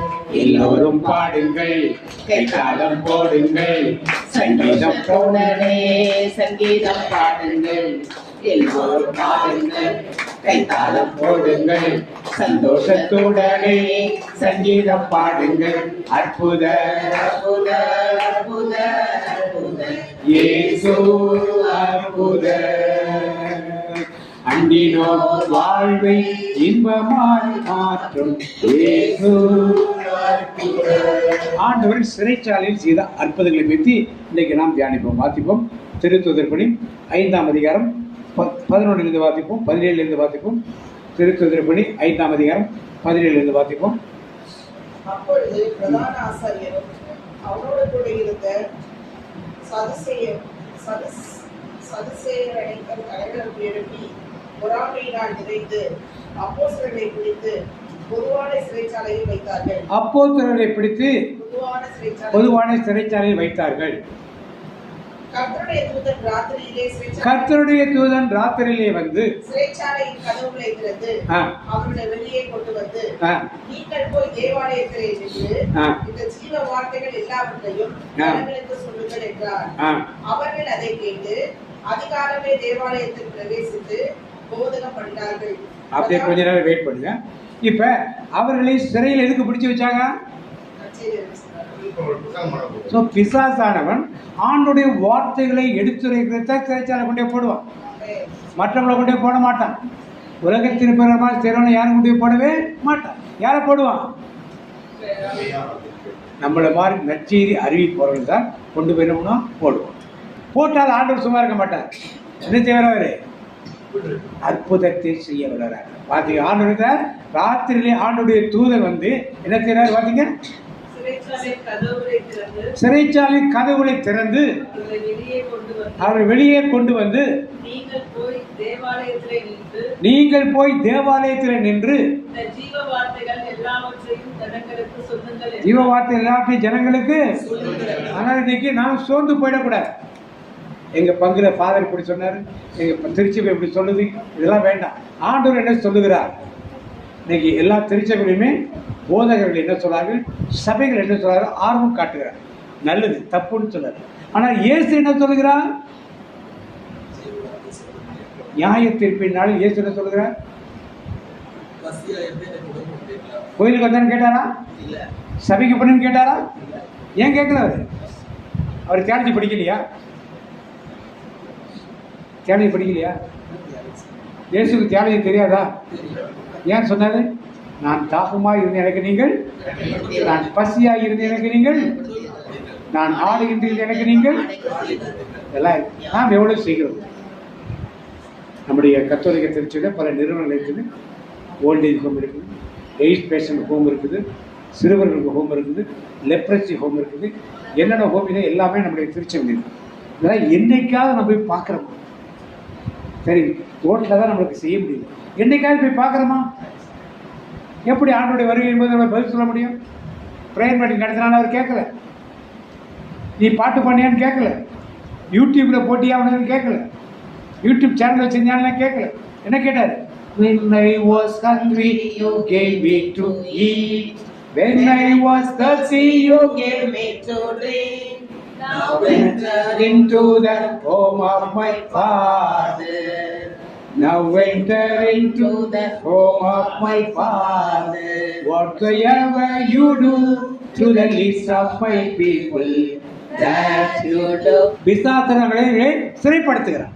ஆனால் யார் வந்து விடுதலை கொடுக்கிறது? இன்னைக்கு உங்களையும் என்னையும் ஊழியத்தை செய்யும் பொழுது பிசாசன் வந்து என்ன பண்ணுவான்? சிறைப்படுத்துவான். ஆனால் யார் வந்து விடுதலை கொடுப்பார்? அதான் உங்களுக்கு எங்கள் வீட்டில் நடக்கிற காரியம் ஏன் சொன்னா நாங்கள் பயப்படல. இதுதான் தெளிவாக ஆண்டவர் என்ன பண்ணிட்டாரு? வெளிப்படுத்திட்டார். வெளிப்படுத்தினோட பயப்பட வேண்டிய தேவையில்லை. அவையை கடிந்து வெளியே அப்புறப்படுத்தி போட்ட பிறகு அது எந்த ஒன்றுமே இல்லை. ஏன்னா ஊழியத்தின் பாதையில் இதெல்லாம் இருக்குங்கிறதுக்காக தான் நீங்கள் சிறைச்சாலை அடைக்கப்பட்டாலும் நற்செய்தியை அறிவித்து முடிக்கும் வரை, உங்களுக்குரிய ஓட்டத்தை ஓடி முடிக்கும் வரை ஒரு யாரும் தடை செய்யவே முடியாது. இதுக்காக நம்ம கொடுக்கப்பட்டிருக்க பிளாட்ஃபார்மாக பயன்படுது. அவங்க எங்கே போய் நற்செய்தி அறிவிச்சாங்க? நம்ம எத்தனை பேர் தேவாலயத்தை அறிவிக்கிறது? ஏன்? வேதம் சொல்லும் காரியங்களை நாம் செய்யணும். வேதம் சொல்லும் காரியங்களை நாம் பண்ணணும், செய்யும். அவங்களுக்கு ஆண்டவர் தேவாலயத்தை என்ன பண்ணாரு? பிரசங்கம். எங்கள் ஊர் கோயிலுக்கு தியானத்துக்காக வந்திக்கிறீங்க, 1ஆம் தேதி பிரேயருக்காக வருது. இது மாதிரி ஒரு ஐக்கியம் நம்முடைய திருச்சபையில் உள்ள கோயிலில் இருக்கணும். நான் எங்கள் இதில் பழைய பாதத்துக்கு யூத் மினிஸ்ட்ரி பண்ணிவிடும். வாலிபர்களுக்கு மாதத்தில் 1 நாள் ட்ராக் பண்ணிவிடும். அப்புறம் நைட் ப்ரேயர் நடத்திவிடும். இப்போ வந்துருக்கிறோட பண்ணி போக முடியல, மினிமம் பண்ணிட்டு இருக்கோம், அவ்வளோதான். ஆனால் வீட்டில் ஊர் பாபநாத் ஊரில் 3 இடத்துல ப்ரேயர் நடத்தணும். அப்போ நீங்கள் ஊரில் நடத்துறது நல்லது. ஏன் ஆலயங்களில் நடத்த மாட்டோம்? என்ன பிரச்சனை உண்டு?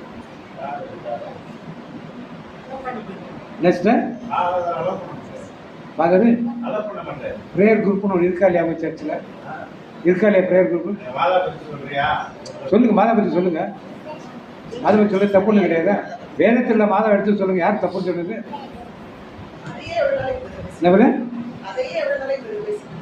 உண்மையான மாதாவை அறிஞ்சிக்கிற வரைக்கும் பேசுங்க. மாதா பெற்றெடுத்த இயேசு பற்றி பேசுங்க. மாதா பெற்றெடுத்த இயேசு பற்ற பாடல்கள் பற்றி பேசுங்க. மாதா பெற்றெடுத்த இயேசு பற்றி இருக்கான்னு பேசுங்க. யூதனுக்கு யூதனாகவும் அடிமைக்கு அடிமையாகவும் இருந்தால் தான் செய்ய முடியும். நாம் நினைச்சிட மாதிரி இடத்துல போய் செய்ய முடியாது. முடியுது பேசலாத. ஆனால் இது கொஞ்சம் எக்ஸ்டெண்ட் பண்ணுது. கொஞ்சம் அப்படியே உட்காந்துக்காம எப்படி ஆண்டவர் தூதரை அடித்து ஆலயத்தை பிரிந்து பண்ணுங்கிறார். அது தொடர்ந்து வாசிங்க. அடுத்தது இதை கேட்டு அவர்கள் பொழுது விடிந்ததும் கோவிலுக்கு சென்று கற்பித்தார்கள். தலைமை குருவும் அவரை சேர்ந்தவர்களும் அனைத்து இஸ்ரேல் மக்களின் ஆட்சி பேரவையாகிய தலைமை சங்கத்தை கூட்டி திருத்தூதர்களை சிறையில் இருந்து கொண்டு வருமாறு ஆள் அனுப்பினார்கள். அந்த ஏவலர்கள் அங்கு வந்த பொழுது சிறையில் அவர்களை காணவில்லை. எனவே அவர்கள் திரும்பி வந்து, நாங்கள் சிறைச்சாலை உறுதியாக பூட்டப்பட்டிருப்பதையும் காவலர் வாயில் அருகில் நின்று கொண்டிருப்பதையும் கண்டோம். ஆனால் கதவை திறந்த பொழுது உள்ளே எவரையும் காணவில்லை என்று அறிவித்தார்கள். இந்த வார்த்தைகளை கேட்ட காவல் தலைவரும் தலைமை குருக்களும் அவர்களுக்கு என்னதான் நேர்ந்திருக்கும் என்று மனம் குழம்பி நின்றனர். அப்பொழுது ஒருவர் வந்து, நீங்கள் சிறையில் அடைத்து வைத்திருந்த மனிதர்கள் அதோ கோவிலில் நின்று மக்களுக்கு கற்பித்துக் கொண்டிருக்கிறார்கள். கோவிலில் நின்று மக்களுக்கு என்ன பண்ணார்கள்? கற்பித்துக் கொண்டிருக்கிறார்கள். ஆண்டவர் ஜெயிலிருந்து உங்களுக்கு விடுதலை கொடுக்கிறது எதுக்கு? கோவில் கற்பிப்பதற்கு. கோயில கற்பிக்கிறது. நாம் அதை செய்யணும். எப்படி செய்யணும்? நீங்க உங்க பங்குல எத்தனை பங்குல நீங்க வந்திருக்கீங்கன்னு தெரியல, முயற்சி செய்யும். என்னோட உதவி எதுவும் தேவைப்படுச்சா கண்டிப்பாக நான் செய்யணும், சப்போர்ட் பண்ண ஒன்றும் ப்ராப்ளம் இல்லை. ஆனால் இதை கண்டிப்பாக நீங்கள் செய்யணும். கண்டிப்பாக எப்படி செய்யணும்? ஒரு அன்பியங்கள் இருக்குது, உங்கள் பொறுப்பாளர்கள் இருக்காங்க, இவங்களெல்லாம் சேர்ந்து இது எப்படி செய்யணும் சொன்னீங்க. அந்நிய மரியாதை பற்றி 1000 பிரசங்கம் பண்ணலாம், ஒன்றும் கிடையாது. அது வழியாக மக்களுக்கு சத்தியத்தை என்ன பண்ணலாம்? புரிய வைக்கலாம். அது ஒன்றும் கஷ்டமே கிடையாது. அன்னிமடியா பெற்றெடுத்த பிள்ளை, அன்னிமடியா கணவர் சூசேப்பர், அன்னிமடியா அம்மா அப்பா யாரு, அன்னிமடியா மாமனார் மாமியார் யாரு, இதை சொல்லியே பரிசங்களை வைக்கலாம், ஒன்றும் பிரச்சனையே கிடையாது. ஏன்னா அதுக்கு தயங்குகிறோம் நாம. அதன் வழியாக ஆண்டவரை கொண்டு கடைசியாக நிப்பாட்டன் முடிஞ்சு போயிடுச்சு. அதெல்லாம் ஏற்பாடு செய்யும். அங்கே தான் நின்று நாம் செய்யும் பொழுது அந்த ஊழியம் என்ன பண்ணோம்? வளரும். நிறைய மக்கள் ஆண்டோட வருகைக்கு வரணும். இப்போ நடக்கிற நிகழ்ச்சியை பார்த்துட்டு பூமி அதிர்ச்சிகள், வானத்தில் தோன்றும் அறிகுறிகள், ஆங்காங்கே இயற்கை சீற்றங்கள் எல்லாம் எதை காட்டுது? வருகை சமீபமாக இருக்குது. தெரிஞ்சிருச்சு. வருகை சமீபம். நிறைய இதில் வானத்தில் சத்தம் கேட்குது, கத்தம் கேட்குது, ஒளி வருது, ஆண்டவர் படம் வருது, ஏஞ்சல் இறங்கி வருது, நிறைய போகிறாங்க. எவ்வளோ உண்மையாக நமக்கு தெரியாது. ஆனால் எல்லாம் எதை அறிகுறி காட்டுது? ஆண்டவர் வருகை வெகு சீக்கிரத்தில் உபத்திரவ காலம் ஆரம்பிச்சிருச்சு. உபத்திரவம் பார்த்தீங்கன்னா மக்கள் உபத்திரவம் நியூஸில் பாருங்கள். ஆக்சிடென்ட், டெய்லி ஆக்சிடென்ட், டெய்லி கொலை, டெய்லி கொள்ளை, இதுதான் நியூஸில் இருக்கக்கூடிய இது ஏதாவது வருதா நல்ல காரியம்? இதை காட்டுதெல்லாம் நம்ம சுற்றி இதெல்லாம் நடக்குது, நமக்கு நடக்கல, அவ்வளோதான். அப்போ ஒவ்வொருத்தர காலம் ஏற்கனவே தொடங்கிடுச்சு. மகாபோத்திர காலம் அடுத்து வரும். அந்த முடிஞ்சவன என்ன வரும்? ஆண்டுடைய இதற்கு நாம் சார்ந்திருக்க திருச்சபையும் தயாராக பேசும். அதனால் உங்கள் ஆலயங்களிலே உங்கள் பங்குகளிலே எப்படி செய்யுங்க தெரியாது, ஆலோசனை வேணா கேளுங்க. நான் சொல்கிறேன், எதை எப்படி பிடிச்சி நீங்கள் போடணுமோ அதை செய்து காட்டுங்கள். அதான் எடுத்துகிட்டு போகிறப்ப முக்கியமாக இந்த பைபிளை பார்த்த உடனே சில பேர் சொல்லுவாங்க, இது பெந்தெகோஸ்து பைபிள். பாவம், பரிதாபப்படும். ஏன்னா பெந்தெகோஸ்துக்காரங்க யாரும் பைபிள் எழுதலை. பைபிள் எழுதுனதான் யார்? Roman Catholic. இது பழைய வருஷன், அது புது வருஷன். அந்த வச்சிருக்கிறது முந்தின வருஷத்துக்கு பேரே பரிசுத்த வேதாகம் தான். பேர் என்னது? பரிசுத்த அறியாமல் இருக்க மக்கள். ஒரு சில கோயிலுக்கு போய் சொன்னோம்னா, இது இல்லையா அந்த பைபிள் எழுதியிருக்கக்கூடாது. எந்த பைபிள்மா எழுதியிருக்கிறது? சிஎஸ்டி பைபிள் எழுதியிருக்கக்கூடாது. சரி, இந்த பைபிள் என்ன இருக்கு படினா தேடிட்டே இருப்பாங்க. இந்த மாதிரி தேடிட்டே இருக்குன்னா எங்கே இருக்குன்னு தெரியல. எங்கே எப்படி சொன்னாங்க? யாரோ சொன்னாங்கம்மா. இப்படிலாம் வேண்டாம். நான் சரியான வார்த்தைகளை சரியான இடத்தில் போதித்து மக்களை ஆண்டவர் பக்கம் திருப்பி கொண்டு வருவோம். பிரைத்தலாம். 2வது அற்புதம் எங்கே நடந்துவாகும்? திருத்துதர் படி 12:1 பார்த்தீங்க. அக்காலத்தில் ஏரோது அரசன் திருச்சபையை சார்ந்த மக்கள் சிலரை பிடித்து கொடுமைப்படுத்தினான். யோவானின் சகோதரரான யாக்கோபை வாளால் கொன்றான். அது யூதருக்கு மகிழ்ச்சி அளித்ததை கண்டு அவன் தொடர்ந்து பேதுருவையும் கைது செய்தான். அது புளிப்பற்ற அப்பவிழா நாட்களில் நடந்தது. அவரை பிடித்து சிறையில் அடைத்து காவல் செய்யுமாறு 4 படைவீரர் கொண்ட 4 குழுக்களிடம் அவன் ஒப்புவித்தான். பாஸ்கா விழாவுக்கு பின் மக்கள் முன்பாக அவரது வழக்கை விசாரிக்கலாம் என்று விரும்பினான். பேதுரு இவ்வாறு சிறையில் காவலில் வைக்கப்பட்டிருந்த பொழுது திருச்சபை அவருக்காக கடவுளிடம் உருக்கமாக வேண்டியது. ஏரோது அரசன் வழக்கை கேட்பதற்கு முந்தின இரவில் பேதுரு படைவீரர் 2 இடையே 2 சங்கிலிகளால் கட்டப்பட்டு தூங்கிக் கொண்டிருந்தார். காவலர்கள் வாயிலுக்கு முன் சிறையை காவல் செய்து கொண்டிருந்தார்கள். அப்பொழுது ஆண்டவரின் தூதர் அங்கு வந்து நின்றார். அறை ஒளிமயமாகியது. அவர் பேதுருவை தட்டி எழுப்பி உடனே எழுந்திரும் என்று கூற சங்கிலிகள் அவர் கைகளில் இருந்து கீழே விழுந்தன. வானதூதர் அவரிடம் இடைக்கச்சையை கட்டி மிதியடிகளை போட்டுக் கொள்ளும் என்றார். அவரும் அவ்வாறே செய்தார். தூதர் அவரிடம் உமது மேலுடையை அணிந்து கொண்டு என்னை பின்தொடரும் என்றார். பேதுரு வானதூதரை பின்தொடர்ந்து சென்றார். தூதர் மூலமாக நடந்தவையெல்லாம் உண்மை என்று அவர் உணரவில்லை. ஏதோ காட்சி காண்பதாக அவர் நினைத்துக் கொண்டிருந்தார். அவர்கள் 1ஆம் காவல் நிலையையும் 2ஆம் காவல் நிலையையும் கடந்து நகருக்கு செல்லும் இரும்பு வாயில் அருகே வந்தபொழுது அது அவர்களுக்கு தானாகவே தெரிந்தது. அவர்கள் வெளியே வந்து ஒரு சந்து வழியாக சென்றார்கள். உடனே வானதூதர் அவரை விட்டு அகன்றார். பேதுருவை சிறையில் வைத்திருக்காங்க. யாக்கோபை வெட்டி கொண்டது மாதிரி நாளைக்கு வெட்டி கொண்டு ஏறது திட்டம் போட்டிருக்காங்க. இப்போ அதுக்கு முந்தின நாள் ராத்திரி ஆண்டோட தூதர் போறார். 4 அடுக்கு காவல். ஒரு அடுக்குக்கு 4 பேரா? 4 பேர். அப்போ 4 அடுக்கு 4 நாள் 16 பேர். பேதுரு பக்கத்தில் 2 பேர், 18 பேர் நிற்கிறாங்க.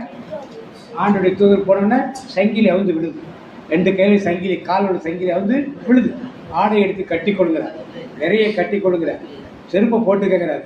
நடந்து வர எல்லா கதவும் திறக்குது. ஒரு நகர காவல் கதவு திறக்குது. எத்தனை பேர் காவல் காத்துக்காக தெரியல. எல்லாம் திறந்து எங்கே ப்ரேயர் பண்ணிட்டாங்களோ அந்த வீட்டுக்கு போகிறாரு. போனோடனே சங்கீதம் தெரிஞ்சு அவரை வேறு ஊருக்கு எங்கே பண்ண உடனே அனுப்பிச்சி விட்டுறாங்க.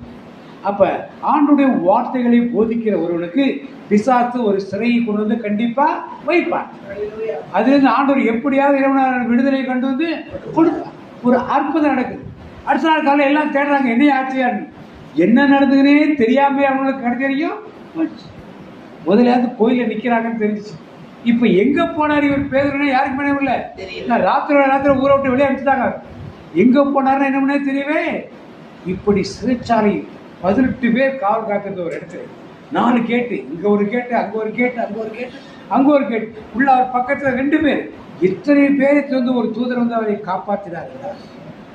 சிறைச்சாலையில் நம்மளை பிசாசு அடைத்து வைத்தான் என்றால் நம்மை காப்பாற்ற எத்தனை தூதர் அவர் அனுப்ப மாட்டார். அனுப்ப மாட்டார். இப்போ நாம் பயந்து போய் உட்காந்துருக்கலாமா? உட்காந்து என்ன நடக்கும் போது கிடைச்சியா? ஆண்டவர் கொடுத்த பணியை நாம் செய்யாமல் இருக்கணும், போயிடுது. பிரைஸ்லாம். அடுத்து வாசிப்போம். அப்போஸ்தலர் பணி 16:24 வாசிங்க. 16ஆம் அதிகாரம் 24. அவர்களை காவலறையிலே அடைத்து அவர்கள் கால்களை தொழுமரத்தில் மாட்டி வைத்தார். நடுராத்திரியிலே பவுலும் சீலாவும் இப்ப பவுலையும் சீலாவும் எதுக்காக ஜெயில அடிச்சாங்க? எதுக்காக ஜெயில அடிச்சாங்க? நற்செய்தி அறிவிக்கிறதுக்காக. டிப்பிக்கல் கத்தோலிக்க கிறிஸ்தவர் குறி சொல்ற ஆவியை துரத்துறீங்க. நீங்க பிசாசை துரத்துறீங்க, இதான் நடக்கும். பிசாசு துரத்தாம ஸ்தோத்திர மாட்டேன் துதிக்கிற மாட்டேன்னு இதெல்லாம் நடக்காது. அவர் குறி சொல்ற ஆவியை துரத்துறார். அதை வைத்து ஆதாயம் செய்து கொண்டிருந்தவர்கள் தெருவழி தந்தை இழுத்து கொண்டு அவரை கொடுக்குறாங்க. அவர் என்ன பண்ணாங்க? உட்காவரை வைத்து தொழுமரத்தில் கட்டி வைத்து பார்த்தீங்க, தொழுமரத்தில் கட்டி வைத்து உறுதியாக மாட்டி வைத்தார். நள்ளிரவில் பவுலும் சீலாவும் கடவுளுக்கு புகழ். அவங்க என்ன பண்ணாங்க? கடவுளுக்கு ஆண்டவர் ஐயோ இப்படி ஆண்டவருக்கு பிசாசு துரத்தினா அப்படி ஆயிடுச்சுன்னு கவலைப்படுறாங்க. என்ன பண்ணாங்க? என்ன பண்ணுது? என்ன பண்ணாங்க? நள்ளிரவில் நம்மளாங்க என்ன பண்ணுவோம்? என்ன பண்ண புலம்புவோம். அவங்க என்ன பண்ணாங்க? பவுலையும் சீலாவையும் பாட வைத்தீரே, இரவிலே நள்ளிரவில் துதிக்க வை. எங்கேருந்து வந்தது தைரியம்? அவர்களுக்கு எங்கேருந்து வந்துச்சு தைரியம்? நமக்குள்ள இருக்காத தைரியம். இப்போ பாண்டிச்சேரியில் ஒரு ரூல் போட்டுறாங்க, வீட்டில் ப்ரேயர் நடத்தக்கூடாதுன்னு இந்த அரசாங்கம் ஒரு சட்டம் போட்டு வச்சு. என்ன செய்ய? லூஸ் ப்ரேயர் செய்யுங்க. ப்ரேயர் நடத்திட்டு இருக்க அன்பு பிரதர் என்ன பண்ணுங்க? ஒரு எஸ் on WhatsApp brother from next month onward prayer cancel டு சாம்பில்லா. என்ன செய்வீங்க? வர்ச்சுவல் கான்ஃபரன்ஸ்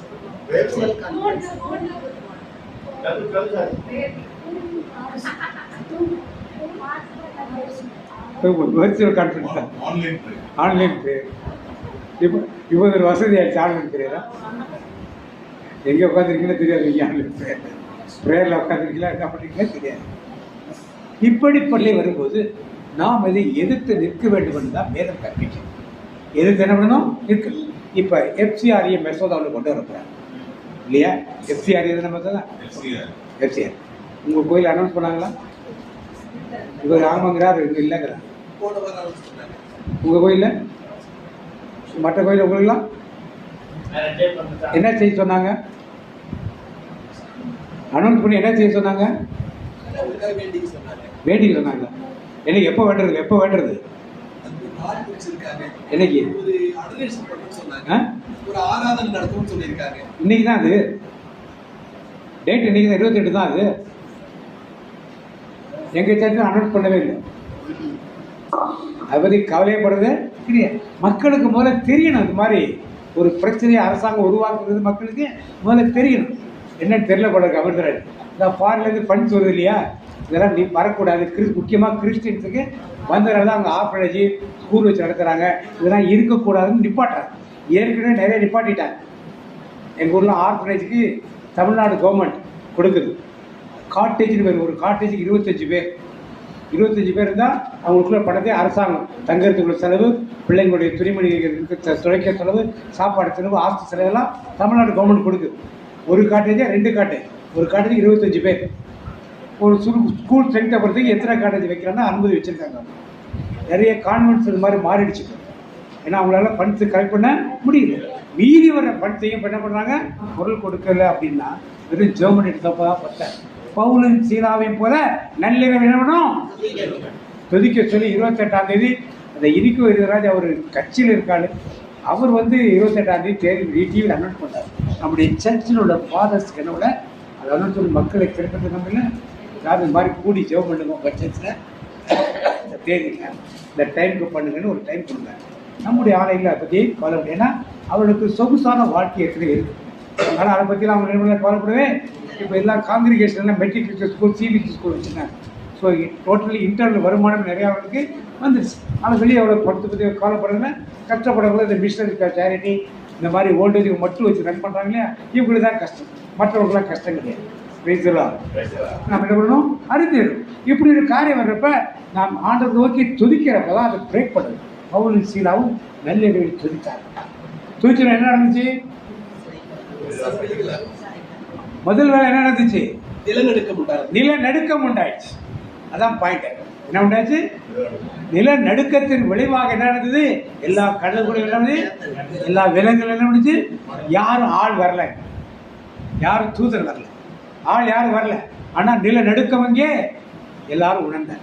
எல்லா தங்கிலும் உடஞ்சிச்சு. சிறை காவல் எல்லாம் ஓடி போயிருப்பாச்சு. தன்னை தற்கொலை பண்ணிக்கொள்ள பார்த்தான்.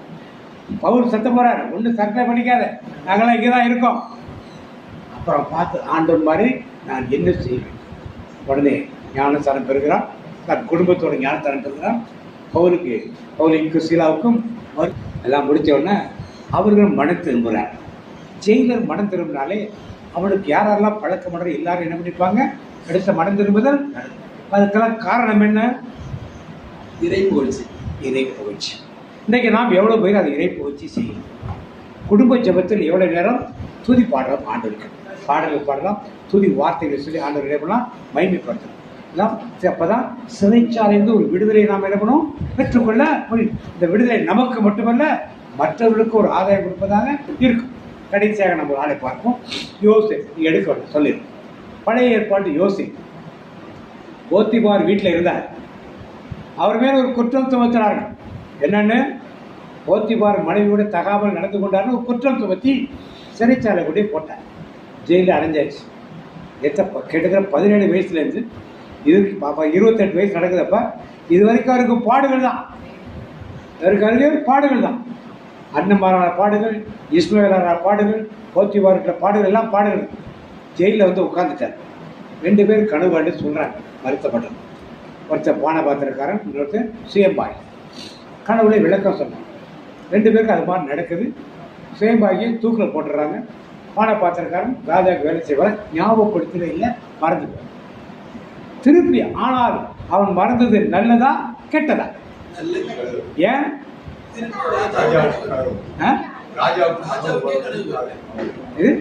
ராஜாவுக்கே ஒரு கனவு வருது. அது இல்லை, அந்த சுயம்பாய் பானபாத்திரக்காரன் அவனை விடுதலை பண்ணாமல் மறந்து போனது நல்லதா கெட்டதான்னு? நல்லது. ஏன் நல்லது? அதன் வழியாக அவர் வந்து ஆளுநர் ஆகிறார். ஒருவேளை அவர்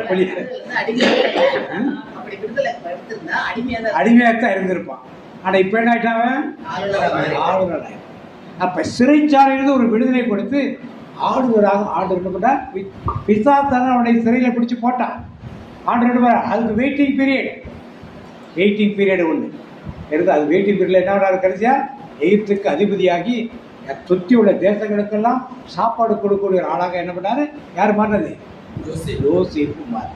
இப்படியாக இன்றைக்கு நாம் எந்த அடிமைத்தனத்தில் இருக்கோம்? செய்வனியின் அடிமைத்தனமா, சூனியத்தின் அடிமைத்தனமா, பிசாசின் அடிமைத்தனமா, சாத்தானின் அடிமைத்தனமா? எந்த அடிமைத்தனத்தில் நாம் இருக்கோம்? எந்த அடிமைத்தனத்தில் இருக்கும்? நீங்க தான் யோசிச்சுக்கோங்க. எந்த அடிமைத்தனத்துக்குள் நாம் இருக்கிறோம்? எந்த கட்டுகளுக்குள் நாம் எடுக்கிறோம்? அதுலேருந்து இன்னைக்கு நாம் என்ன பண்ணணும்? ரிலீஸ் ஆகணும்னா ஒன்று நமக்காக பேதுருவின் சிறைச்சாலை போது சபையார் கூடி ஜெபித்தார். இவர் பவுல் இருந்தப்போ அவர்களையும் ஜெபித்தார். யோசேப்பு யாரும் ஜெபம் பண்ணல. ஆண்டவர் என்ன பண்ணாரு? இறங்கி வந்தார். அவர் முதல்ல பேதுரு இருக்கப்ப ஆண்டவருடைய தூதர் இறங்கி வந்தார். இன்னைக்கு யாராவது ஒருத்தர் வந்து எனக்கு என்ன பண்ணணும்? விடுதலை கொடுக்க ஒருத்தர் வரணும். அது நோயாக இருக்கலாம், பொருளாதாரமாக இருக்கலாம், திருமண தடைகளாக இருக்கலாம், பிள்ளை பாக்கியம் இல்லாத காரியங்கள் இருக்கலாம், சண்டை சச்சரவு சமாதான குறைவுகளாக இருக்கலாம், ஊழியர் செய்ய முடியாமல் இருக்கலாம். எந்த காரியம் இருந்தாலும் சரி, எது இன்றைக்கு சிறைபிடிக்கப்பட்டிருக்கிறதை பார்த்து அதிலிருந்து விடுதலை பெற ஆண்டவர் நம்மை அழைக்கலாம். இந்த சிறையானது பிசாசின் பல காரியங்கள். பிசாசு, சாத்தான் எல்லாம் ஒன்னா நிறைய. லூசிபர் தலைமை பிசாசு. சாத்தானா யாரு, பேய்னா யாரு, பிசாசு யாரு? அடுத்த வாரம் அந்த செய்தியை போடுறேன். அதை படித்து பார்த்து என்ன பண்ணுங்க, தெரிஞ்சு கொடுங்க. இங்கே பாண்டிச்சது யாரும் பார்க்குற மாதிரி தெரியல எனக்கு. அதில் புதுசாக பார்க்குற மாதிரி பேர் வரமாட்டேங்கிறது இல்லை எனக்கு. சரி, அப்புறம் பார்த்தீங்கன்னா பண்ணுறது தெரிந்து கொள்ளும். நிறைய விஷயங்களே மாதம் ஒரு நாள் தான் இங்கே வரதுனால எல்லாத்தையும் பகிர்ந்து கொள்ள முடியுதுங்களே. அதனால் நீங்கள் அதை பார்த்தீங்கன்னா அதிகமாக இருக்கணும், அறிந்து கொள்ளலாம். இப்பொழுது இன்றைக்கு ஒரு விடுதலை. என்ன விடுதலை? இப்போ விடுதலை பற்றி நீங்கள் என்ன பண்ணணும்? 4 பேரை பார்த்தோம். பேதுருவை பார்த்தோம், 2ஆம் முறையும் பேதுருவை பார்த்தோம், 3ஆம் முறை பவுலை சீலாவை பார்த்தோம், 4வது யோசேப்பு. இன்னைக்கு நான் எந்த அடிமைத்தனத்தில் இருக்குது? பிசாசு கோபம் என்ற அடிமைத்தனத்தை வச்சிருக்கானா? ஆத்திரம் என்ற அடிமைத்தனத்தை வச்சிருக்கானா? வேசித்தனத்தில் வச்சிருக்கானா? எதில் என்னை அடிமைப்படுத்தி வைத்திருக்கான்? பணத்தின் மேல் அடிமைப்படுத்தி வைக்கிறானா? விபச்சாரத்தில் அடிமைப்படுத்தி வச்சிருக்கிறானா? இல்லை வீட்டுக்குள்ளே சமாதான குறைகளில் அடிமைப்படுத்தி வச்சிருக்கானா? எதில் என்னை அடிமைப்படுத்தி வச்சிருக்காங்க? அதிலிருந்து இன்னைக்கு நாம் விடுதலை பெற்றவர்களாக இருக்கிறோம். விடுதலை பெறாமல் நாம் ப்ரேயர் பண்ணுறது மற்றவர்களுக்கு ஊழியர் செய்வதெல்லாம் அதிகமான சிரத்தை உள்ளதாக போகுது. முதல்ல இதிலிருந்து விடுதலை பெற்றோம்னா இதெல்லாம் செய்யறதுக்கு ஈஸியாக பவுல் சீலாவும் சிறைச்சாலை இருந்து செய்ததை விட வெளியே போய் அதிகமாக செய்தார். அதுபோல் நாம் செய்ய ஆண்டவர் அழைப்பை கொடுக்கிறார். இதை எழுதிலிருந்து நாம் ஜெபம் இதெல்லாம் சேவைக்கு ஆண்டவர் விடுதலையின் ஜெபத்தை கற்றுக் கொடுக்குறாரா? எப்படின்னா விடுதலை பெற்றுக்கொள்வது. அப்படி ஆண்டவர் நோக்கி ஜெபிப்போமா? அன்பின் பரலோக தகப்பனே, நீதிகள் மேல் வைத்திருக்கிற அன்பு எவ்வளவு ஆழமானது என்பதை உணர வைத்தீரே. சிறைச்சாலையில் அற்புதங்கள் செய்கிற ஆண்டவர் இன்றைக்கு எங்களுக்கும் செய்வார் என்ற அந்த விசுவாசத்தை எங்களுக்கு உறுதிப்படுத்தினீரே. உம்மை நம்பி இருக்கிற மக்களை நீர் ஒருபோதும் கைவிட மாட்டீர். உண்மையே நாங்கள் நம்பி இருக்கிறோம் அப்பா. இந்த இடத்துல நாங்கள் எத்தனையோ பிரச்சனைகளுக்குள் இருக்கிறோம். வெளியரங்கமா கவர்மெண்ட் இருக்கிற சிறைச்சாலை இல்லை, ஆனால் வீட்டுக்குள்ளேயே பொருளாதார குறைவு என்ற சிறைச்சாலை, நோய் என்ற சிறைச்சாலை, இப்படி எத்தனையோ சிறைச்சாலைகள் நாங்கள் இருக்கிறோம். ஆனால் அதிலிருந்து எங்களை விடுவிக்க வல்லவராகிய தகப்பனீர் எங்களோடு இருக்கிற என்பதை உணர வைத்தீரே அப்பா. அதற்காக உமக்கு நன்றி செலுத்துகிறோம் ஆண்டவரே. நன்றி அப்பா. பேதுருவும் அப்போஸ்தலர்களும் நற்செய்தி அறிவித்தது நிமித்தமாக அந்த சிறைச்சாலையில் வைக்கப்பட்டார்களே, ஆனால் ஆண்டவர் தம்முடைய தூதரை அனுப்பி சிறைச்சாலை கதவை திறந்தவர்களே ஆலயத்தில் சென்று பிரசங்கம் பண்ணும்படி அனுப்பினார்கள். அப்ப அங்குள்ள அரசு அதிகாரிகள் எல்லாம் தேடி பார்க்கறாங்க. சிறைச்சாலையில மூட்டு திறக்கல, ஆனா ஆள் இல்லையே. இதுதான் தேவன் செய்கிறார். அவர்கள் ஆலயத்தில் சென்று பிரசங்கம் பண்ணும்போது எத்தனை பேர் ஆண்டவருக்குள் மனம் மாறி இருப்பார்கள். இன்னைக்கு நமக்கும் அப்படிப்பட்ட அற்புதம் செய்ய ஆண்டவர் வல்லவராக இருக்கிறார் என்பதை உணர்ந்து கொள்வோம். அதில் அந்த மாதிரி எந்த விதத்திலையும் அந்த பிரச்சனைகள் சிறைச்சாலையில் வைத்த போது கூட அவர்கள் தைரியமாக இருந்தார்களே. அடுத்த முறை பேதுருவை யாக்கோபை வெட்டியது மக்களுக்கு சந்தோஷம் என்ற உடனே பேதுருவையும் வெட்டுவதற்குத்தான், தலை சிறையிடம் பண்ணுவதற்கு தான் சிறைச்சாலையில் அடைத்து வைத்தார்கள். ஆனால் பேதுரு எதை பற்றியும் கவலைப்படலை. 4 அடுக்கு காவல், கைகள் கால்கள் கட்டப்பட்டிருக்கிறது. ஆனால் அவர் நிம்மதியாக தூங்கிட்டு இருக்காரு. ஆனால் சபையார் அவர்களுக்காக ஜெபித்த மாத்திரத்திலே ஆண்டு வந்த நிலை என்னாச்சு? தூதனை அனுப்பி அவரை விடுவித்தார். அப்ப விடுவித்தார். அவர் எங்க வந்து நின்னாத்துறது? எந்த இடத்துல சபையார் ஜெபிச்சுட்டு இருக்கார்களோ அந்த வீட்டு முன்னாலே தூதர் வந்து விட்டு போயிட்டார். இன்னைக்கு நாம் ஒருவர் கஷ்டத்தில் இருக்கும்போது அவருக்காக நாம் ஜெபிக்க என்பதை ஆண்டவர் உணர்த்துகிறாரே. பேதுரு சிறைச்சாலையில் மாட்டிக்கொண்டிருந்த போது அவருக்காக சபையார் ஜெபித்தார்கள். இன்னைக்கு நம்முடைய குடும்பத்தில் உறவினர்களோ, உடன் பிறந்தவர்களோ, நண்பர்களோ யாராவது எப்படிப்பட்ட சிறைச்சாலை இருந்தாலும் நமக்கு தெரிய வந்தால் அவர்களுக்காக நாம் ஜெபிக்கும் போது ஆண்டவர் தம் தூதரை அனுப்பி அவர்களை விடுதலை செய்வாரே. இந்த சத்தியத்தை நாம் அறிந்து கொள்ள வேண்டும். இது பெரிய அற்புதம். பேதுருக்கு அற்புதம் நடந்தது. அந்த சபையார் அனைவரும் ஊழியத்திலே, ஜெபத்திலே, விசுவாசத்திலே உறுதிப்பட்டவர்களாக மாறினார்கள். இன்னைக்கு நாமும் அப்படிப்பட்ட ஊழியத்தை செய்ய ஆண்டவர் அழைக்கிறாரே. 3ஆவதாக பவுலும் சீலாவும் அந்த குறி சொல்லுகிற ஆவியை விரட்டதினால் அந்த வருமானம் போய்விட்டதே என்று அவரை பவுலை சீலா என்ன பண்ணாங்க? அடித்து, எவ்வளவு அடிக்க முடியுமா அடி கொடுத்துதான் சிறைச்சாலையில கட்டி வச்சாங்க. ஆனால் பவுலும் சீலாவும் சோர்ந்து போகவில்லை. அந்த வேதனைகள் பாடுகள் வந்த போது கூட நடு ராத்திரியிலே நள்ளிரவில் ஆண்டவரை சத்தமாய் பாடி துதிச்சார்களே. அந்த துதி எடுத்த மாத்திரத்திலே அந்த இடத்துல நிலம் நடுக்கம் ஏற்பட்டது. கதவுகள் திறந்தன, கட்டுக்கள் அவிழ்ந்தன. இன்னைக்கு நாமும் அப்படி எந்த சிலையில் கட்டப்பட்டிருந்தாலும் துதி எடுக்கும் போது சாத்தான் ஓடுவான். துதி எடுத்தால் சாத்தான் ஓடுவான், முறுமுறுத்தால் திரும்பி வருவான். துதி எடுத்தால் சாத்தான் ஓடுவான், முறுமுறுத்தால் திரும்பி வருவான். துதித்து பாடி மதிலை இடிப்போம், மகிழ்ந்து பாடி எரிகோ பிடிப்போம். அப்ப நாம் துதிக்க துதிக்க நமக்கு எதிராக எந்த தடைகளாக இருந்தாலும் உடைந்து போகுமே. பவுலையும் சீலாவையும் பாட வைத்தீரே, சிறையிலே நள்ளிரவில் துதிக்க வைத்தீரே. பவுலையும் சீலாவையும் பாட வைத்தீரே, சிறையிலே நள்ளிரவில் துதிக்க வைத்தீரே. கதவு திறந்தன, கட்டுக்கள் அருந்தன, கதவு திறந்தன, கட்டுக்கள் அருந்தன. காக்கும் தெய்வம் நீர் இருக்க கவலை பயம் எனக்கு எதற்கு? காக்கும் தெய்வம் நீர் இருக்க கவலை பயம் எனக்கு எதற்கு? உங்க ஊழியம் நான் ஏன் கலங்கணும்? அழைச்சது நீங்க, நடத்தி செல்வீங்க. ஆம், நம் தகப்பன் நம்ம ஒவ்வொருவரையும் பெயரிட்டு இந்த ஊழியத்திற்காக அழைத்திருக்கிறாரே. அதனால்தான் ஒவ்வொரு ஊழியக்காரர்களாக உதாரணம் காட்டிக் கொண்டு வருகிறார். அவர்கள் சிறையில் இருந்த போது கூட எப்படிப்பட்ட அற்புதங்களை செய்து அவர்களை விடுவித்தார் என்று. பழைய ஏற்பாட்டில் யாக்கோபு சிறையில் இருந்த போது எவ்வளவு பெரிய காரியம், வேதனைகள், பாடுகள். 13 வயசுல போனான்னா எவ்வளவு வேதனை இருந்திருக்கும். அப்படிப்பட்ட வேதனையில் மத்தியிலும் ஆண்டவர் அந்த அரசனுக்கு கனவை கொடுத்தது, விளக்கவுரை கொடுப்பதற்கு யோசிப்பு அனுப்பினால்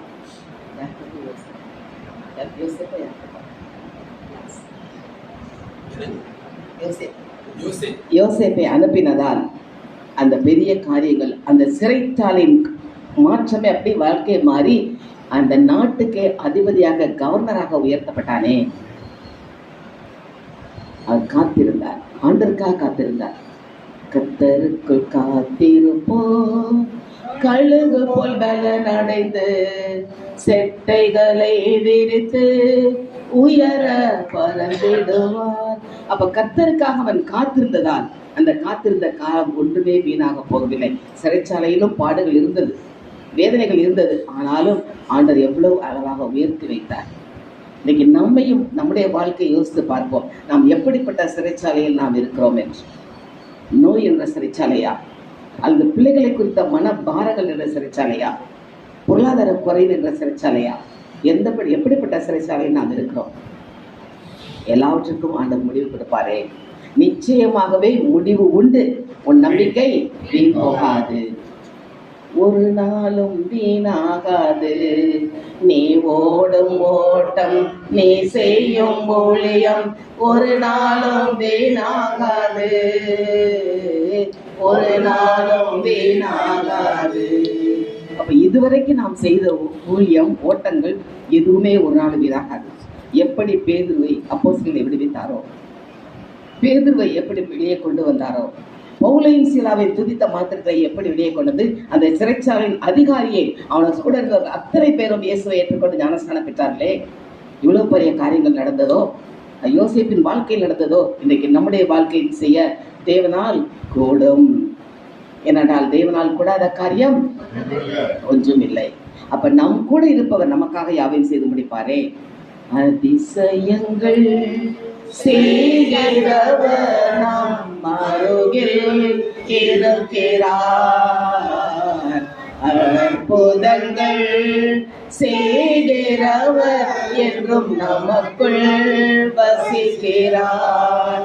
அப்ப அதிசயங்கள் செய்கிறவர் நம் அருகில் இருக்கிறார், அற்புதங்கள் செய்கிறவர் நமக்குள் இருக்கிறார். அப்ப நமக்குள் இருக்கிற ஆண்டவர் நமக்காக யாவையும் செய்து முடிப்பாரே. அன்பு தகப்பனே, இந்த வார்த்தைகள் வழியாக நீர் எங்களை திடப்படுத்தியதற்காக மக்கள் நன்றி செலுத்த மாட்டவரே. இன்னைக்கு நாங்களும் எப்பேற்பட்ட சிறைச்சாலை இருந்தாலும் எங்களை விடுவிக்க உம்மால் கூடும் மாட்டவரே, உம்மால் கூடும்.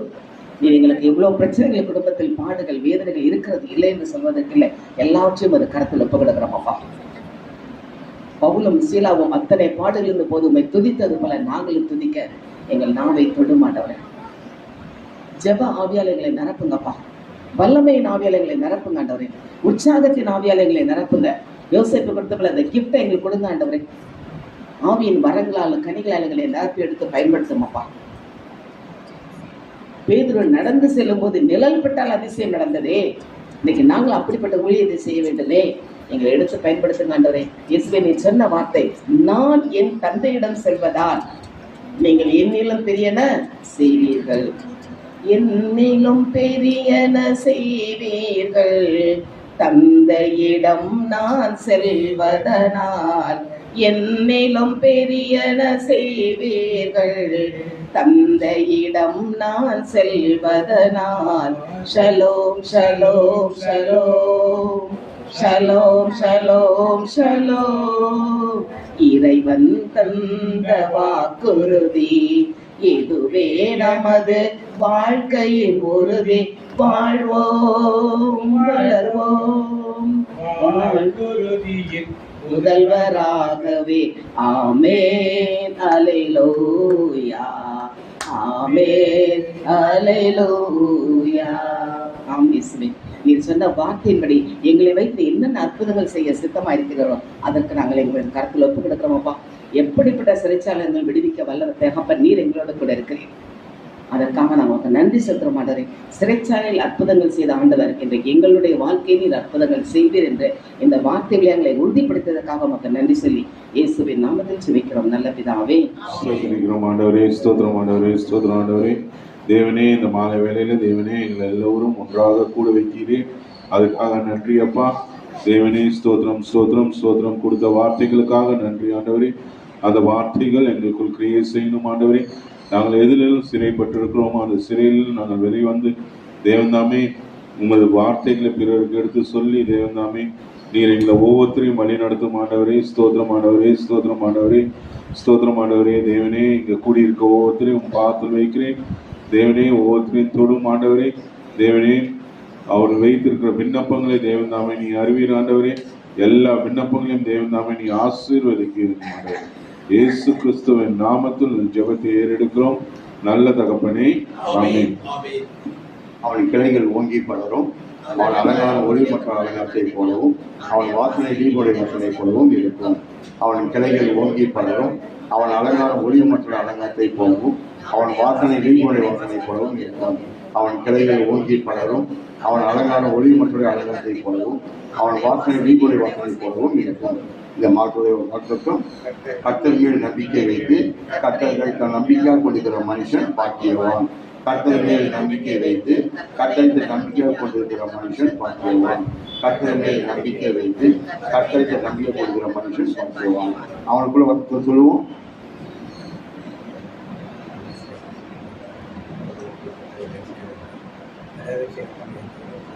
என் ஆத்துமாவே கர்த்தரை ஸ்தோத்திரி, என் முழு உலகம் என் ஆத்துமாவே கர்த்தரை ஸ்தோத்திரி, கர்த்தர் செய்த மறுவாக மறுவாதே. இயேசு ரத்தத்தில் மறைந்துள்ளேன், இயேசு ரத்தத்தில் மறைந்துள்ளேன், இயேசு ரத்தத்தில் மறைந்துள்ளேன்.